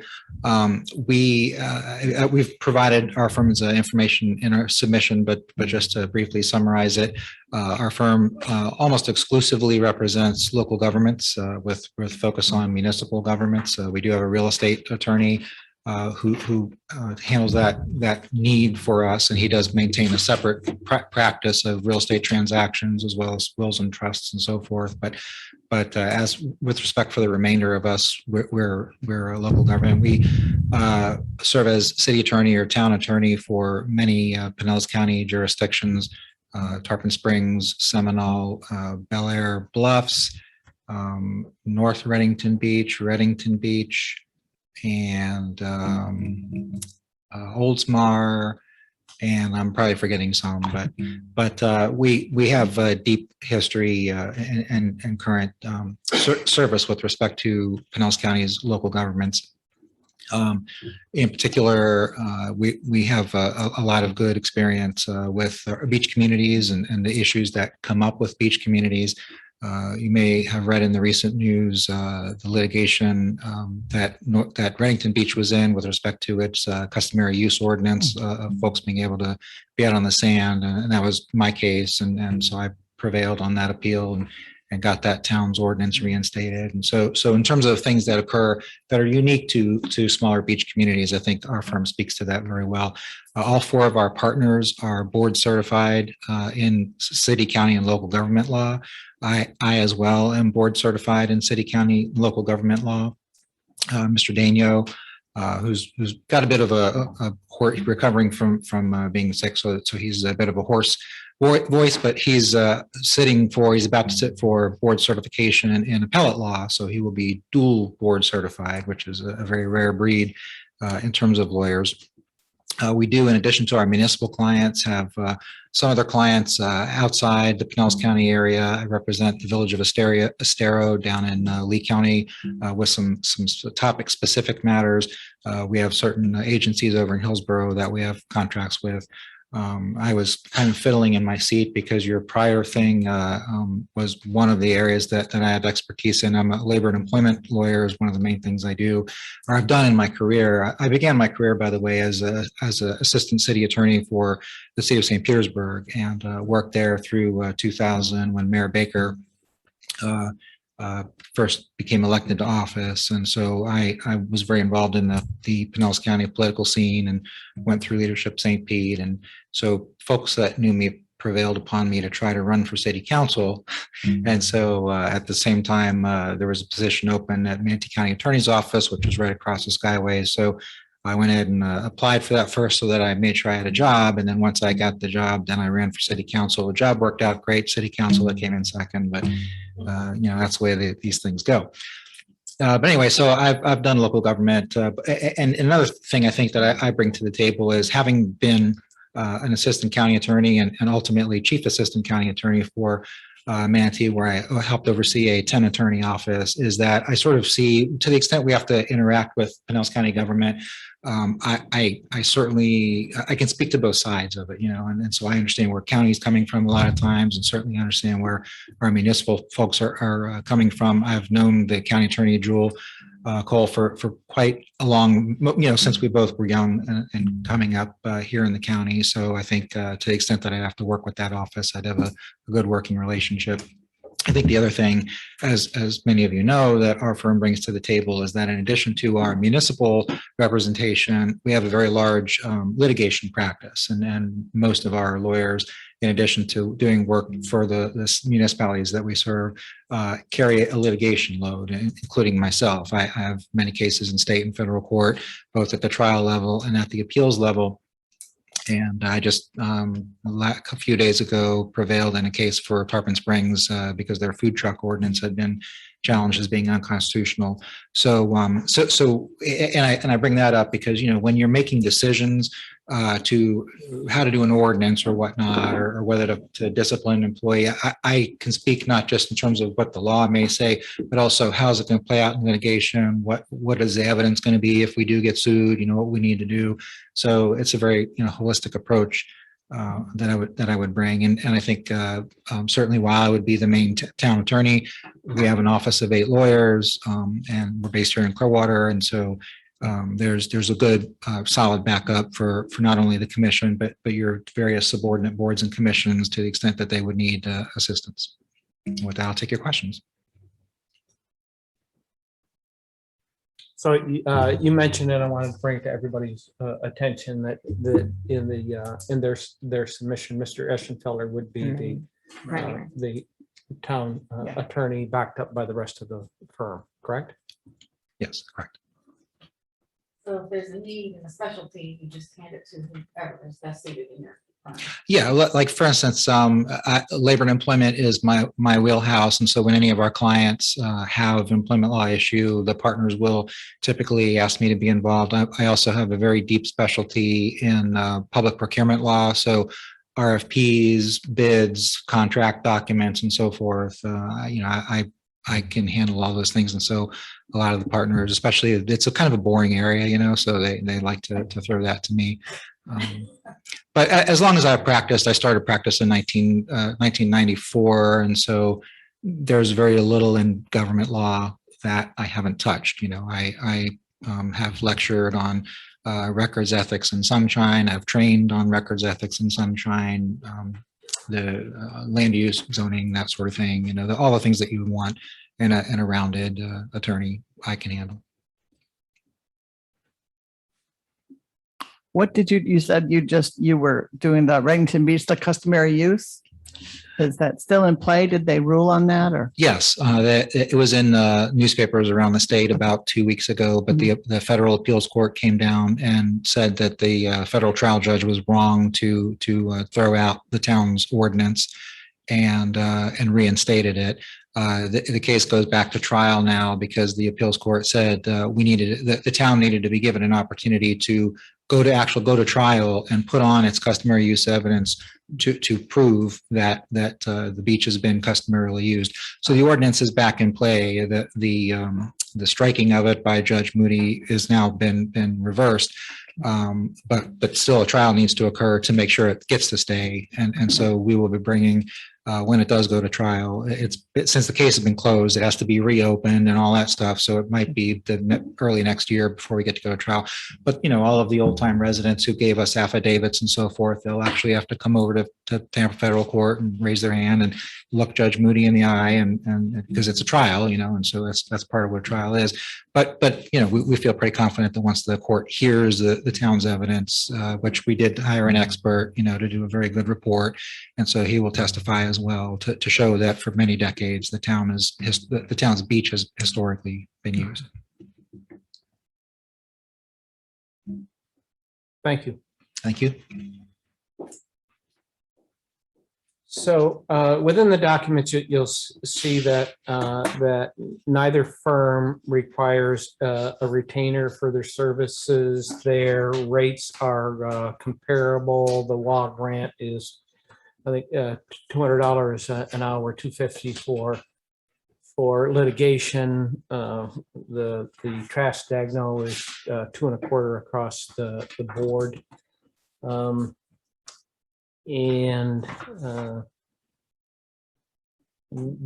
With that, No travel for either, they don't pay for traveling. Oh, that's not Yeah. true. Yeah, you do. Well, if the schedule fee structure is correct, section D under the Jay's firm, it says an hour later, $225 versus $0 on the other Yeah. firms. So, but they are local. Right. yeah, right. So, right. They're local. And I, for one, appreciate the fact that they represent other municipalities along the Gulf Coast, and our scope of service went out as a 3-year contract to provide legal service to the town with 2 additional 3-year renewal clauses with a with termination upon 90 days during that contract. So with that, I would make a motion that we retain the services of Trask Dagno, and we develop a contract for their services in keeping with this scope of work and their submission. I second the motion. Motion and second. Any discussion about that?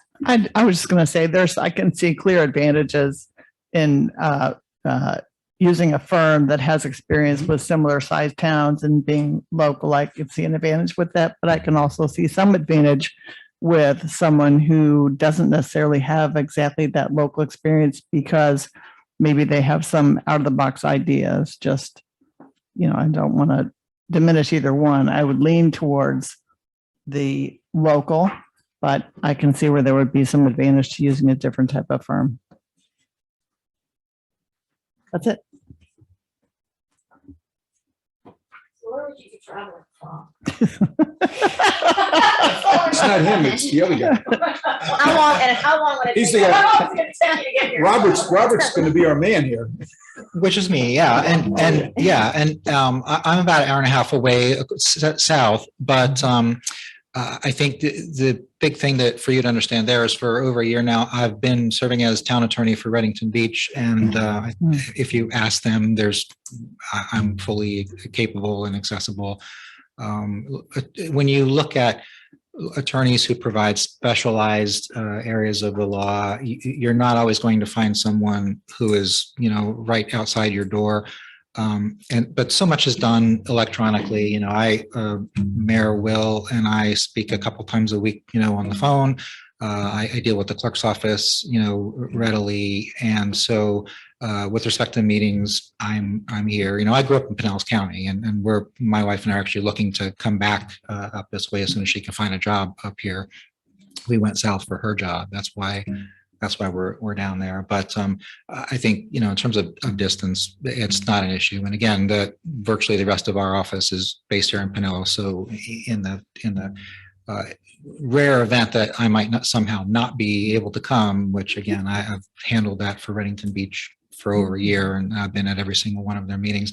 One of my colleagues would easily be able to come on in and handle the situation. So you'd And- actually be traveling from your office in Clearwater here, so we wouldn't be paying Sometimes- $500. Sometimes from, You wouldn't be being charged for me to come to my office here, and certainly I'm not going Right, to charge right. you to drive to work. No, I just Oh, I assumed see. that you'd be Okay. coming from work to meetings and stuff. Yeah. Most likely, okay. Yeah, that really travel time is really an issue of if we have to go over to Tampa Federal Court, or if we have to go far afield, like with the Second District Court of Appeal, you know, that's been over in Lakeland, and We'll make sure we talk to you on the phone while you're driving, so we get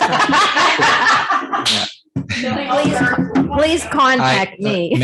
Mayor Henderson has already got me on that. I don't know if y'all know, but I do currently represent the town in a variety of litigation. Yeah, there's Redington Management Properties versus Redington Shores. I represent y'all on that, and Music versus Mayor and Redington Shores. I represent you all on that. So How would that affect if you became our attorney? Would that affect that in any way? Or you'd only continue to with that role?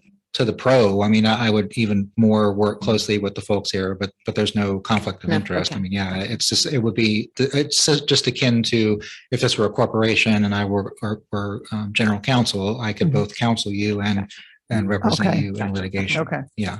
And just in terms of thinking out of the box, I think, you know, I've already interacted somewhat with the mayor on various things, but you can ask anyone that I've worked with over the arc of my career. Out of the box is kind of where I am. You know, I'm always looking at new and different ways to do things, and you know, bringing fresh eyes and fresh perspectives. And I, you know, my practice has also been in different counties, and I've experienced, you know, different things. Way back when I was younger, I proposed to all of the smaller beach communities in Manatee County because they were being taken advantage of by the cable companies. Back whenever we did cable franchising, they had no bargaining power. So I called all the mayors together in the county's conference room, and I said, look, you know, I don't want to step on your toes, but if you form a cable television consortium and we all go at this as one, we're one big customer, we can get more of the things that, you know, we're looking for in terms of serving poor low-income communities and enhancements to our facilities and so forth. And so that's one of many, many things that, you know, stories of my career where I think outside of the box to try to help the governing boards and the taxpayers get the best that they can get. Yeah, if I may, too, Robert, I saw you in action.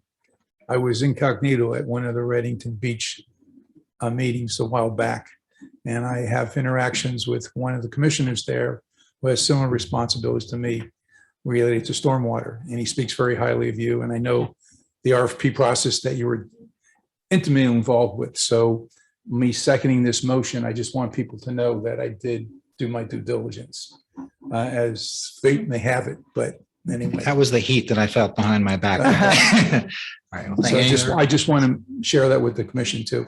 And thank you, Robert. And I also want to say that, no matter what happens, we want to make sure that we transition with Attorney Denhart and Attorney Rubenstein is, you know, seamless. And I mean, he's our historian. You're not gonna, whoever it is, he's not gonna be able to just jump up to speed and know what's going to happen. So we need to make sure we understand we're gonna be compensating them as well for their time and their knowledge and Absolutely. expertise in the areas that wherever you need. I know he will help you with whatever. Well, I was going to suggest to you for your motion, you probably need to think of an effective date. Okay. Okay. So October 1st. I'll add that to the motion. And I'll accept the amendment and second the motion. Okay. So we have a motion saying any other discussion? We have a hand raised from the attendees. It's Carol Music. I am going to unmute you, state your name and address and great names.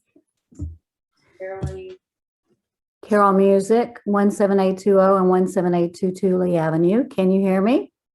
Yes. So my question is, if you hire this firm, Trask and Deneau, obviously you would have to hire another special magistrate because it's obviously a conflict of interest to have the same firm be city attorney and special magistrate. Do you intend to hire a different special magistrate from another firm? I believe we have no choice, yes. That's all my questions.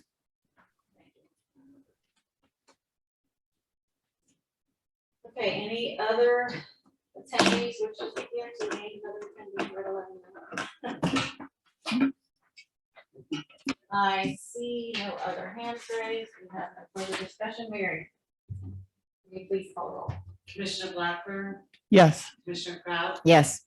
Commissioner Krajewski, Yes. Vice Mayor Robinson. Yes. Mayor Henderson. Yes. Congratulations. Thanks, appreciate it. Okay. The 8th item on our agenda is status of staff. Oh my goodness, I read that as a vaccine. Vacancies. I read it as vaccines. I really did. I'm so. I made my glasses. No staff vaccines. Although I think we have actually all. But, so who is doing that? I asked to put it on the agenda. You know, we have a vacant staff position that Tracy vacated when she was in the building department. I truly believe that we need that part-time position filled.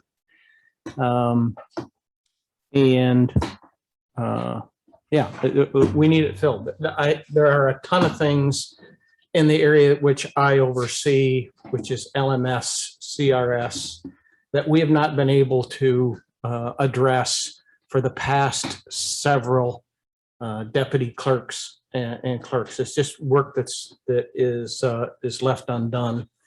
And whether or not this part-time employee works in the building department or whether that part-time employee is in another administrative person that assists with what other tasks are delegated to that person. I think that we've waited, you know, we've gone on too long without filling that. And I think it's time to move forward.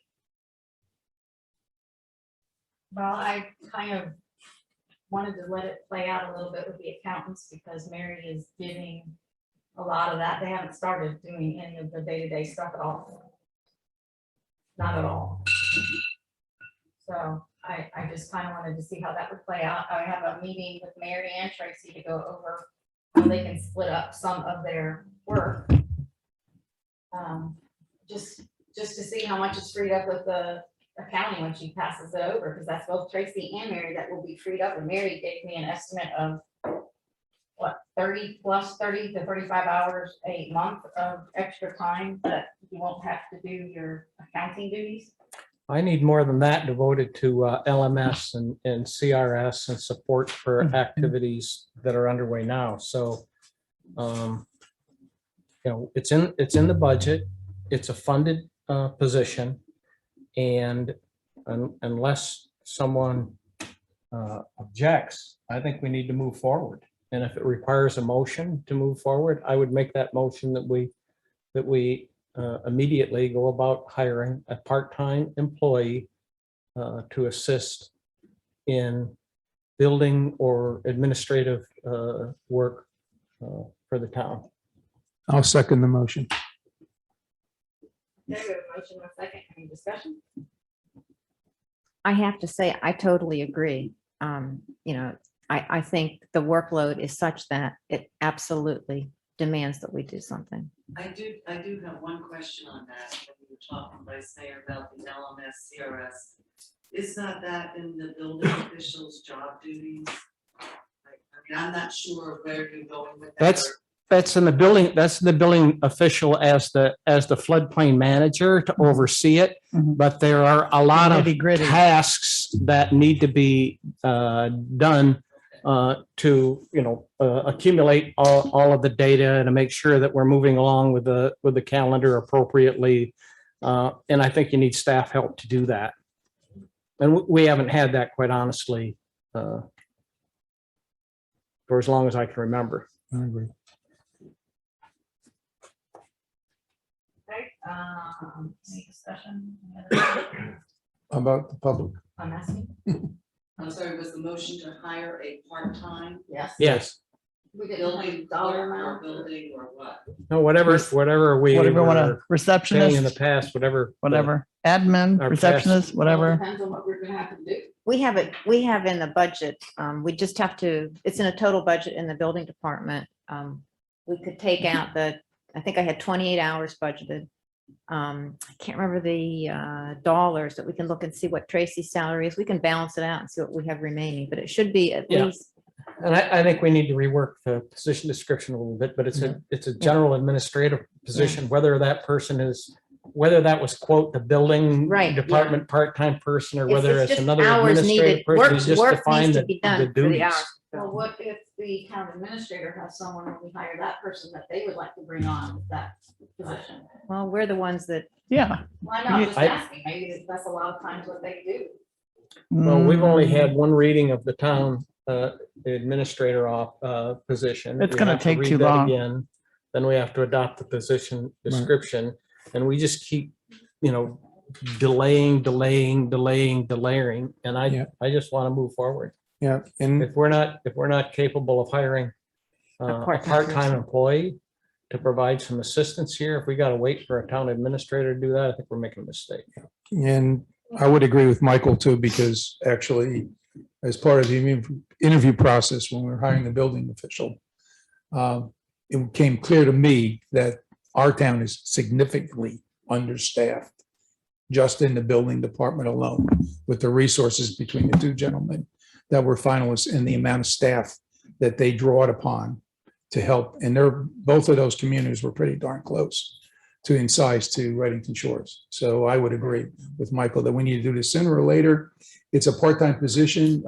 If the building official comes in and he or she he wants to hire an individual or has some ideas about how to staff that position, then I think we should take it over. But I think Michael's absolutely spot on here. I think we need to get some more relief. And I'm sure there's enough work to go around. They won't be sitting there looking for work, whoever he or she is. But will Tracy still be doing the building department? I think that's up to you all to design what you want those hours, the added hours, to be directed toward. I would like Tracy to remain personally in the building department because she has the competencies that Mhm. I require in that department. Mhm. So I would prefer that she would take some of her clerical roles and put that in the The part-time part-timer, position. So right. she is still maintaining the building department. She worked 28 hours of hard work in the building department before she went into. Tracy and I will talk about that. and Yeah. Put together something, Yeah, that's- or then it's just a Yeah, general yeah, it's up to- admin yeah. position. yeah. Yeah. Just so you know, Tracy is extremely competent in the role of the building department, so, it would be beneficial to the building department, to the town. And the if we town, could yeah. Keep her in those roles and then look at the auxiliary things that are going on and see what of those could be given to a part-time person. So Thank you. issuing parking passes, reentry passes, that sort of Front thing. desk, Yes. basically. Yep. Yeah. Yeah, and Tracy has experience with floodplain management, and she's, knows the whole damage assessment collector business and stuff like that. I had hoped when Tracy came on, both in the building department and full-time, that I'd be able to Yes, load more of that on her. I just don't feel comfortable doing that. She just doesn't have enough hours in the day. Okay, do we have any attendees that wish to speak on this matter? Please raise your hand.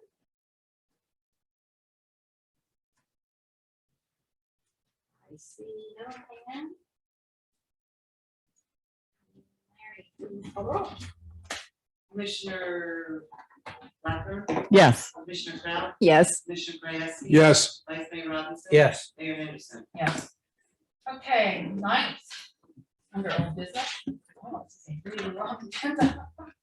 Approved master services agreement for West Side Utility undergrounding. I know I spoke about doing the RFP with North Redington and Redington Beach, and the process that we went through, and hiring a special person to do everything for it, and we went and chose our person. So basically, this is who it is. We have an interlocal agreement. I hope you guys all looked at it. It's all of the Redingtons will be doing this project together because it's a cost-effective way to do it. We also are, this company actually has a grant writer, and so they are going to be writing a grant. The DEP apparently has money for this, and so they are going to be writing a grant. Hopefully we'll get it for $3.5 million, which will cover all the Redington's expense. Fabulous, Out of fabulous. our pocket expense, that would, so it would be, I mean, no guarantee, but at least it's Great. Yeah. So, forward movement for that number. And that 3.5 is not just for us, our portion is a little bit missing. I have some questions on it. Some of the exhibits, master schedule and Schedule D was not blank. Yeah, because There's, that- there's stuff here that was blank. Yeah, I mean, we're so preliminary in this Okay. whole thing. They don't have exactly what the schedule is going to be. but we're asking for a vote. We're asking just to sign this interlocal, basically interlocal agreement. not Okay. interlocal. So it's a signature of the interlocal agreement, which Yeah, would, it's kind of like we're all doing it, all the mayors have to present it to their right, commission for the underground, maybe for the west side. okay. So if my memory serves me correctly, back early on, in the early part of this year, I think this came up for discussion. And it came up for discussion because I had asked about the PPP money and where the allocations were going. How much did we get? My understanding was that Pinellas County was controlling the funds associated with that. I think I was directed at that time to Mayor Bill Queen to look into that. To this point now, I still What don't, is PPE? PPP, I'm sorry. PPP. That's the Oh, Penny for Pinellas? paycheck program. Oh, Penny for Pinellas? No. No, there's two, no, this is the federal program, Payroll protection. Oh. payroll protection program, and then there's the Pinellas, pennies for Pinellas. So I was confused at that time because this is when this whole thing came up, because of my understanding that the municipalities could also apply for some funding, or maybe I misunderstood that. So I'm trying to understand. We get the pennies for Pinellas money, we do get, we've secured that with the county. Okay, so how much was that? Oh, they're giving us what, 1 point, I thought it was over $1 million. oh yeah, it is, it's like 1.8 million, I think. Okay, and has For there? this, Okay, so we got money from them, and is there some way, and maybe I'm confusing me put this on an agenda or something, but I'm a little confused as to how much money we're given and how much money we spent to date with of those funds, if any. we haven't, Which year? yeah, No, I'm talking this the year. west side, we haven't done anything really yet. I mean, we got a binding cost estimate, but we This is used, starting it. This. yeah, this is just literally Okay, starting this whole okay. thing. Plus, when we first started this process years ago, prices have changed. Oh, of course they have, of course they have, yeah, So yeah. we really thought it was gonna be fully funded by Okay, those funds, but now we have this company who says, we got a grant writer, we're gonna try you. okay, so we'll get the grant, but then we have to spend the money first, right? In order to get the money? Yeah, it's not- It is Okay. front loaded though. I Yeah. mean, So we write it and then we just get it Right. first.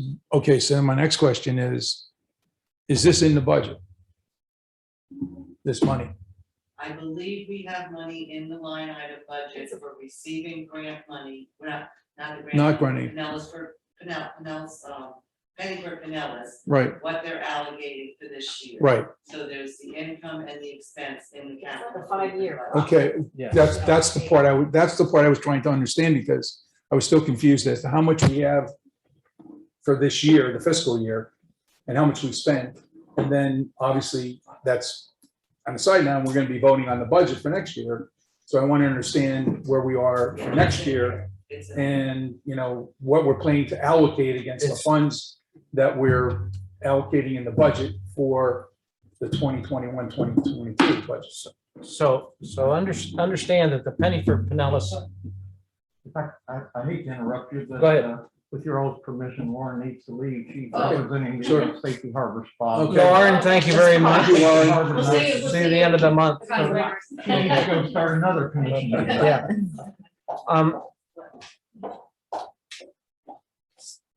So there was an agreement that the penny for Pinellas dollars that were coming to the barrier island communities was going to be used for undergrounding.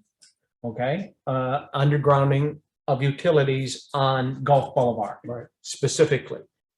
Monies to date and the project to date had funded through Penny for Pinellas the work that was done on the east side. Okay.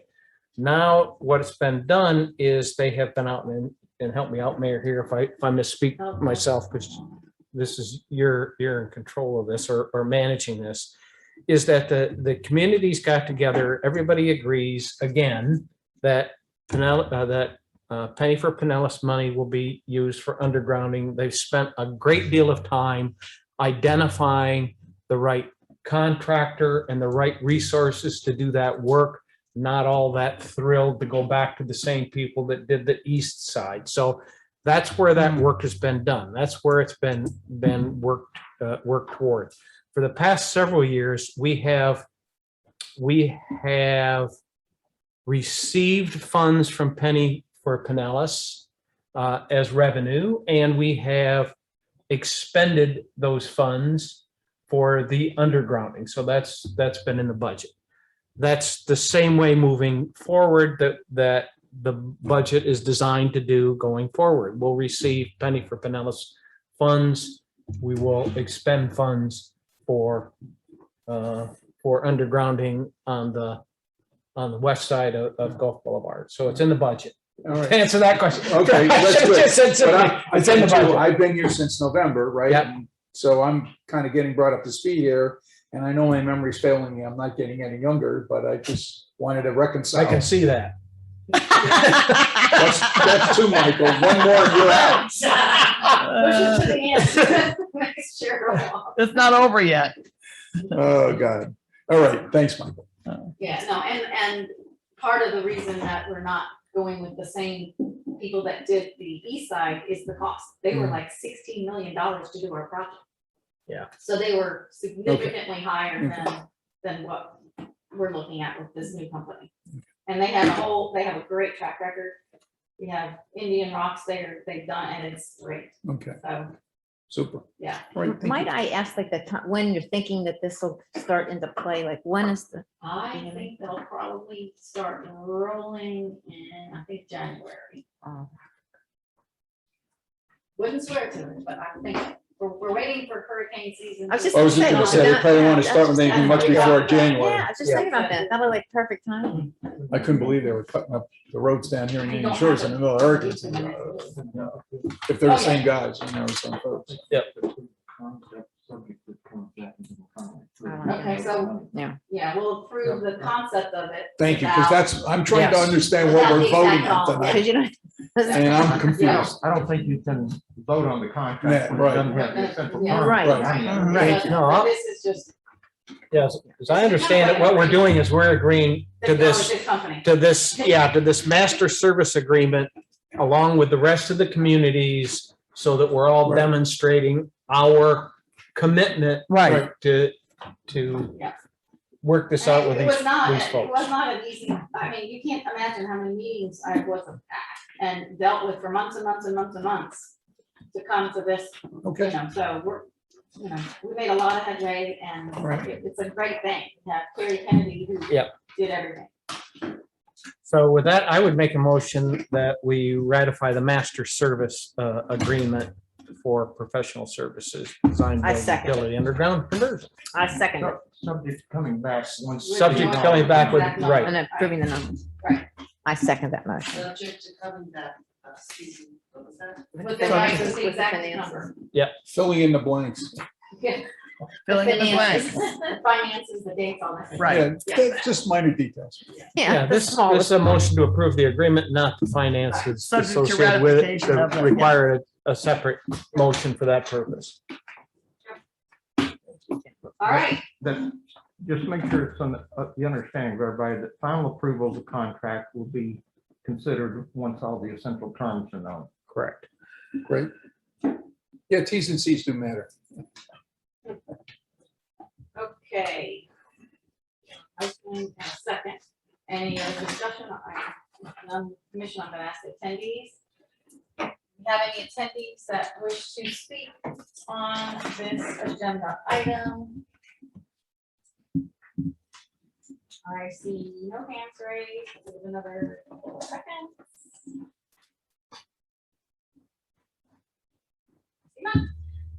Okay, so Mary, will you please call roll? Commissioner Blackburn, Yes. Commissioner Proud, Yes, Commissioner Kresge. Yes. Vice Mayor Robinson. Yes, Mayor Henderson. Yes. Okay, under new business, we have one item, which is ratification of payment to McKim and Free for sewer locates. Yeah, so I asked it to be placed on the agenda because at the current time, there needs to be some work done related to sewer locates. And our staff on the maintenance department is getting brought up to speed. In the interim, we can't stop work in progress. So there are approximately, it was 23,000, I think, Mary, if my math is right, in invoices here. A total of 13,000. 13,000? Well, maybe I double counted here because there's a bunch of invoices. here, Yeah, right? it, yeah. oh, you it's confusing. doubled it. Yeah. The first invoice is the total, the Yeah. first invoice is the total. Yeah. So how Okay, many, so the top invoice, okay, good. how many locates Okay. is that? Yeah, because I saw 41,000 and I started going to 25 and yeah. So I said, whoa, okay. I So still good. think it's So one. that makes sense. then. So there's $13,000, $13,095 in invoices that I moved for approval. second. We have a motion and a second. How many locates is that? Yeah, there, It was So- months of it. Oh, This this isn't is- just, this isn't just overnight. This Yeah. has been exactly. This So- has been since Steve and Brad left. This is, yes, We've had to have these people come in Mhm. emergency situations because we needed the work done. Now, So- when our guys are up to speed, we won't have No. these bills, and Mhm. then, are We're there, pretty close. I mean, Yeah. I talked to them today and he said he talked to this one, that one. He just got a call from a guy named Wayne and Wayne's gonna, is it a training that they need to go I through? don't know that it's maps to Is, show them. is it a stick that goes Well, no, down? they do have a little machine, but I don't know. Yeah, they have to go by our maps and they have a roller too, Yeah. but they just need to be trained on the process. Okay. In North Reddington Beach, I want to give credit to North Reddington Beach. Don because over there. They were very helpful to our guys. So But it's somewhat like doing the readings, like, Yeah. it's like OJT, yeah, but right? we don't want to not mark them appropriately. Right, Oh, no. right. But it's not like they have to go to a class or, No, no, So no. this is worth it until Oh, we yeah. get properly trained. right. right, that's essential. It's a transition. Mhm. Okay, Yeah, we had nobody to do the work after Steve left. Okay, gotcha. So, and Brad, so we just had to get that done. Okay, so Yeah. any other discussion? Okay, we have any attendees that wish to speak about the sewer locates? I see no answers. Commissioner Blackburn, yes. Commissioner Brown. Yes, Commissioner Kresge. Yes. Vice Mayor Robinson. Yes, Mayor Henderson. Yes, Mary wasted no time on that. yes, I have to give you my reason. Okay, we are at public comment. We still have, let's see, yes, 8 attendees. Anyone wishing to speak on anything other than any of the agenda items that we've already discussed, please raise your hand, state your name, and you'll have 3 minutes.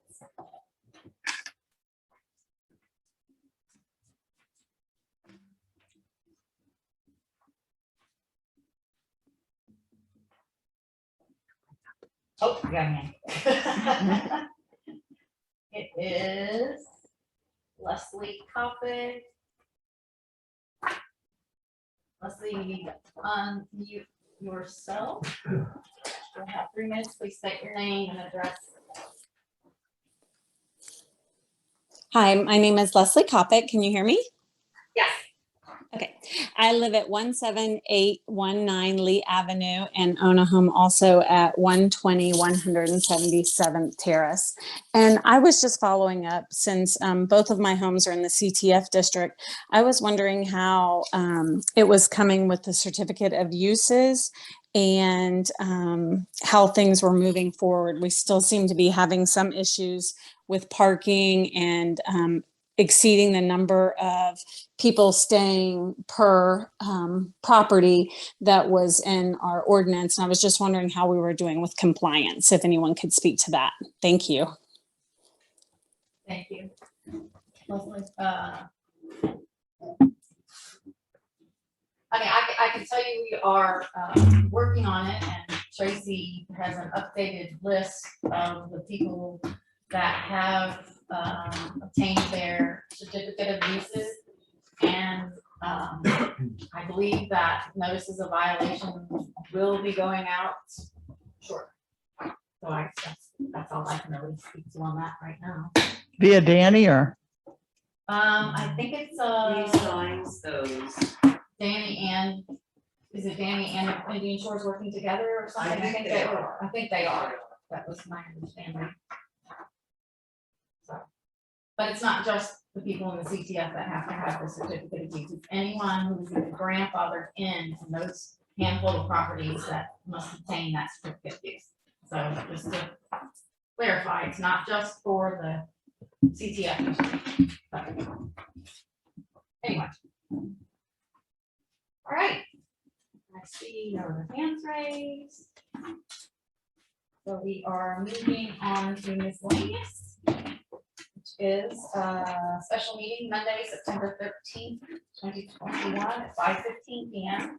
And that would be to adopt the tentative fiscal year 21-22 millage and tentative fiscal year 21-22 budget. May I comment on that a moment? You may. Okay, so this is a requirement, under the law for us to advertise our tentative budget and to hold 2 hearings from the public regard to that. So it's not a meeting where we're bouncing around, budget detail and changing it. We've submitted that. Right. So yeah, I just wanted to. Yeah, and I wanted to bring that up because I will not be here for that meeting. That's fine. You rarely ever miss a meeting. You're allowed for that one. I've got to go help people in New Orleans. Yeah, they probably need you more than we do for that. Okay, so the next special meeting will be Wednesday, September 22nd, 2021 at 5:15 to adopt the final fiscal year 21-22 village and final fiscal And year I will be here for that. 21-22 budget. I was hoping you were gonna say Do you think we could add the selection of the RFP for the building department to that meeting? Would that just be an agenda? Can we add to that meeting, or is it No, just I don't simply for think so. budget? I don't think that's so. just a budget. Okay. Yeah. Okay. We can talk about that or. we can give it Yeah, to Mary. okay. Okay. And then the next workshop meeting will be Wednesday, September 29th, 2021 at 2 p.m. And the next regular meeting will be Wednesday, October 13th, 2021 at 4 p.m. Thank you all for joining. Meeting is adjourned.